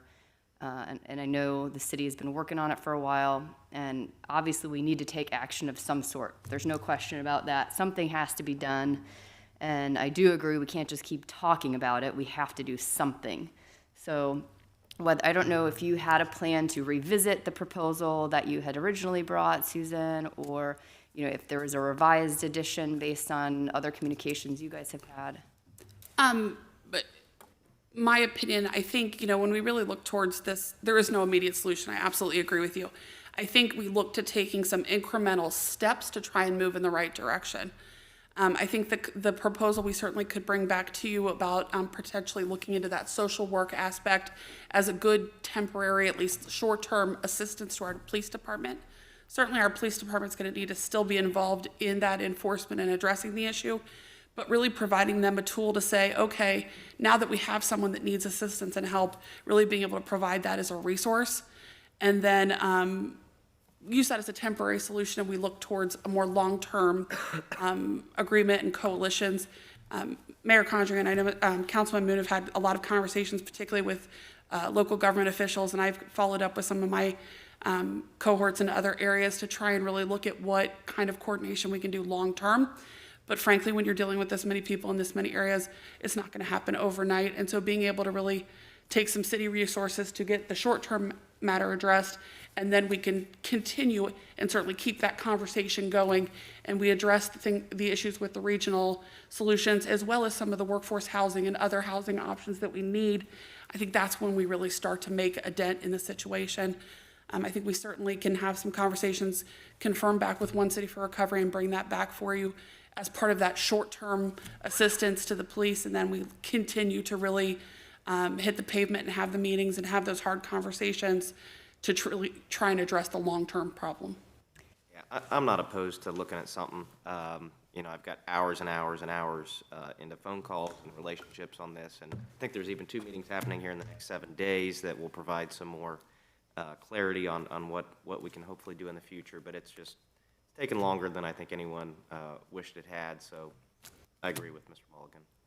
I think the concern too, downtown business owners, and I know it is citywide, absolutely, but they've come to council for the past 3 years, and it's usually the summer, because that's when everybody's out and people are much more vulnerable and able to be hit up for money and what have you. And I think the concerns I've heard from everyone across the city, and downtown in particular, is that this is such a make it or break it summer for so many small businesses. A lot of them are going to be reopening and really hoping that this is when they can come back, come strong. And I think the more hurdles that they have, the more likely it becomes difficult for them to make it. So I think we have to talk about the services, but we also have to talk about the police. I know myself, I think I had 3 people today on my patio in 3 different places, but I'm not gonna call the police 3 times today to come down. It just, they're overtaxed as it is. So I think we have to think about what the deterrent is too, and if we spend some money on bike cops riding around in areas just to give a presence, or what it may be, in addition to One City. And I don't presume to have the answers, but I know that calling the police 5 times a day just from downtown businesses is not going to be able to be a real solution throughout the summer. I understand that point, Ms. Vittori, but maybe some education to the business owners to see what are the correct responses. Maybe Chief Burke has a different opinion. Maybe he does want the calls to come in just so that he can address it. I don't know, but we need to educate our business owners too. Again, just Give them an whatever we can option. do. I think we should also bring up a topic that gets brought up all the time when it comes to downtown businesses and how to maintain some of those services, is the idea of a SID. And it's something that we've talked about so many times, but that's the way that so many downtown communities like this are able to afford bike cops and presence and the kind of things that really deter the presence. I would absolutely agree to see something. I would love to see something actionable.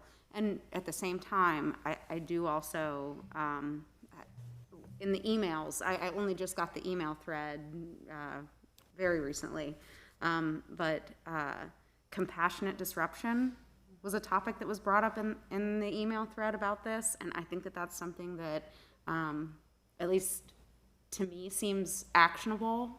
And so I like that theme of compassionate disruption and just trying to find a way to protect our businesses down there by having that sort of presence or doing something.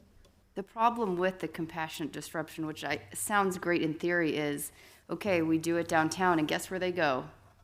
Everywhere but downtown. So then they're displaced to the rest of our city, which is not fair there either. So the problem with the I'm compassionate not saying that it disruption- even has to be just in one area. I'm Yeah. saying that could be something that is, thematic throughout the city, because trust me, I have businesses that are not in downtown also. Stretch it all the way up Central Avenue. They're always gonna be somewhere, but I do think that there has to be something actionable, and if that's the request, I'm on board for that. Yeah, I mean, I want to make sure that we're not, obviously, any solution like this, we're going to displace them somewhere else. And so where is that somewhere else, and how do we make it so that that somewhere else is getting them ultimately a step up to living a fulfilling life that's not on the streets? And it's such a tough balance, and I'm not saying speaks that. to all the multifaceted efforts that we make, when we talk about housing and the availability of different steps in the housing process and all of that, it's definitely multifaceted, but That's why I say, oh, well, it's gonna be tough. It's a long haul. That's why I support doing something akin to the one city approach, which is like, let's try this out on a scale, because again, with the longer county conversations, maybe we can prove some things out. Like, hey, guys, we did this, doesn't work. We did this, kind of works. So if there's a version of that, which is trying to connect people up with services as opposed to just displacing them somewhere else in the city, I think this summer could be a good time to try some of that out. And I know this Butler County Connect, which I was hoping was going to be a little bit more an interactive kind of a meeting that we attended. I think it has the potential to be that. I think it just focused on legislative items more than I anticipated. And so I have requested that we speak in those meetings. I contacted the facilitator that we discuss homelessness in Butler County Connect meeting. So that I hope will be a discussion that actually is going to get raised to a level where our legislators are also involved in that discussion. So that is a good vessel for that, and hopefully that will be actually something we can move forward on. I'm not opposed to ordinances addressing this issue. I just want to make sure that we recognize that likely ordinances are going to simply displace and not ultimately solve the problem. But if we can find some that will help us and alleviate some issues in the meantime, I'm not opposed to them if the city staff wants to look into some of that. Mayor Kutcher, I am very sensitive to the idea of let's just not displace people, and I think that's part of the reason we came up with the proposal we did, which is to say, if you're gonna really want that to be your goal, then let's put some services in place where we can actually connect people with, is it treatment centers, is it new housing, and then look at that and what data that brings back to us so that we really can make that kind of a difference instead of simply shoveling people from one direction to the other. But I also think that's also a part of this conversation, and then what is a regional solution. And we continue to have those conversations with the mental health board, with the treatment facilities, with Hope House, with the county, and really continue to pound those pavements. I know Butler County Homeless Coalition that you heard from at the workshop we had is looking to expand their realm a bit and talking about this summer organizing meetings with all the treatment providers and really putting them at the table together so that really we can have a coordination of efforts and resource sharing to really try and address some of those concerns. But again, not a solution for the business today. Hopefully, as we continue these conversations, that really will come to fruition and be able to be more helpful and not just shove people from one direction to another. And I think council's main concern with that initial proposal was, one, the length, I think, was something we didn't want to do a full year, but also I think we're just all frustrated with feeling like Middletown is the one city around us who just keeps giving and trying to solve this when we don't feel it's a collaborative effort. And so just as an understanding piece from staff to council, I think that's where we just feel that frustration element, and maybe we need to get over that and just keep on plugging. But that is definitely what I feel that, and I'm not saying I'm not willing to put resources towards it. I am. Just one final question. If Chief Burke does have a comment on, what should businesses do? Should they call the non-emergency dispatch number, or is there any guidance you want to give on that? Absolutely. If you have any individuals that are on your property, you need to call the police department, not emergency. You don't need to call 911. But we need to identify them, and like we said, the proposal gave us that option of having contacts, because our goal is to get them long-term treatment, treatment, if it's housing, if it's, alcohol treatment or whatever it may be. That's our long-term goal, is to get them treatment, not just putting them in jail, not giving them a summons, because then they're back out, taking them to the hospital, they're out within 7 hours. We're looking for more of a long-term solution, and the proposal gave that. But yeah, absolutely, if anybody has any individuals that are homeless, please call us. That's what we're here for. If it's 3, 4, 5 times a day, at least we trespass them off the property so they can't come back again. So absolutely. Would it be possible to take any of the, I assume we didn't use all $10,000 of hotel vouchers, but reappropriate that towards this program in any fashion that hasn't been used to date, since it is warmer and not needed, perhaps? Yes, ma'am. Just to note, we still have a substantial amount of the CARES Act dollars that were set aside for homelessness activities or initiatives, so I don't think the funding is at all an issue. It is simply how we are going to move forward with it. So I think, are we saying that we'd like to see some new version of a proposal of things that we could action more immediately in some smaller fashion, perhaps for 3 months, or if that's the summer? I'm fine with that. Yeah, I would be curious if you have ideas on ordinances that you think would actually be useful and not overly disruptive. I'd love to hear them. I mean, I don't know if anyone has any. There was a couple examples in that email, I think. Yeah, they were really, really quite extreme. So I'm thinking maybe we could do Scale that something back. a little bit less. I'll be happy to take a look at it. I know the time I've done research on this, there are a lot of studies out there that say criminalizing homelessness is not necessarily effective. And that's what I saw in that article, which was why I say I'm hesitant to say it, but at the same time, if it would be helpful in some fashion. But we'll happy to take a look at it and provide you some written information about what our research has entailed so that you have that to review and make a better decision. Yeah, maybe something soft, but somewhat getting at what we're trying to do. Anyway, well, thank you guys. That's a good discussion. I think hopefully we can do something effective. Any other topics for new business today? Okay, we do have, I updated executive session this evening. Under the authority of ORC 121.22G1 to consider the appointment, employment, dismissal, discipline, promotion, demotion, or compensation of a public employee or official, and under the authority of ORC 121.22G2 to consider the purchase of property for public purposes or for the sale of property at competitive bidding if premature disclosure of information would give an unfair competitive or bargaining advantage, and under the authority of ORC 121.22G4, preparing for, conducting, or reviewing negotiations or bargaining sessions with public employees concerning their compensation or other terms and conditions of their employment. Do we have a motion to move to executive session? So move for adoption. Second. Ms. Skank, will you please call the roll? Mayor Condrey?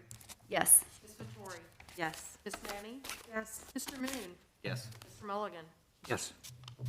Okay, with that, we will adjourn following executive session until our next meeting, which we will have a workshop on the 4th of May at 16:30 here in council chambers, and followed by our council meeting at 17:30.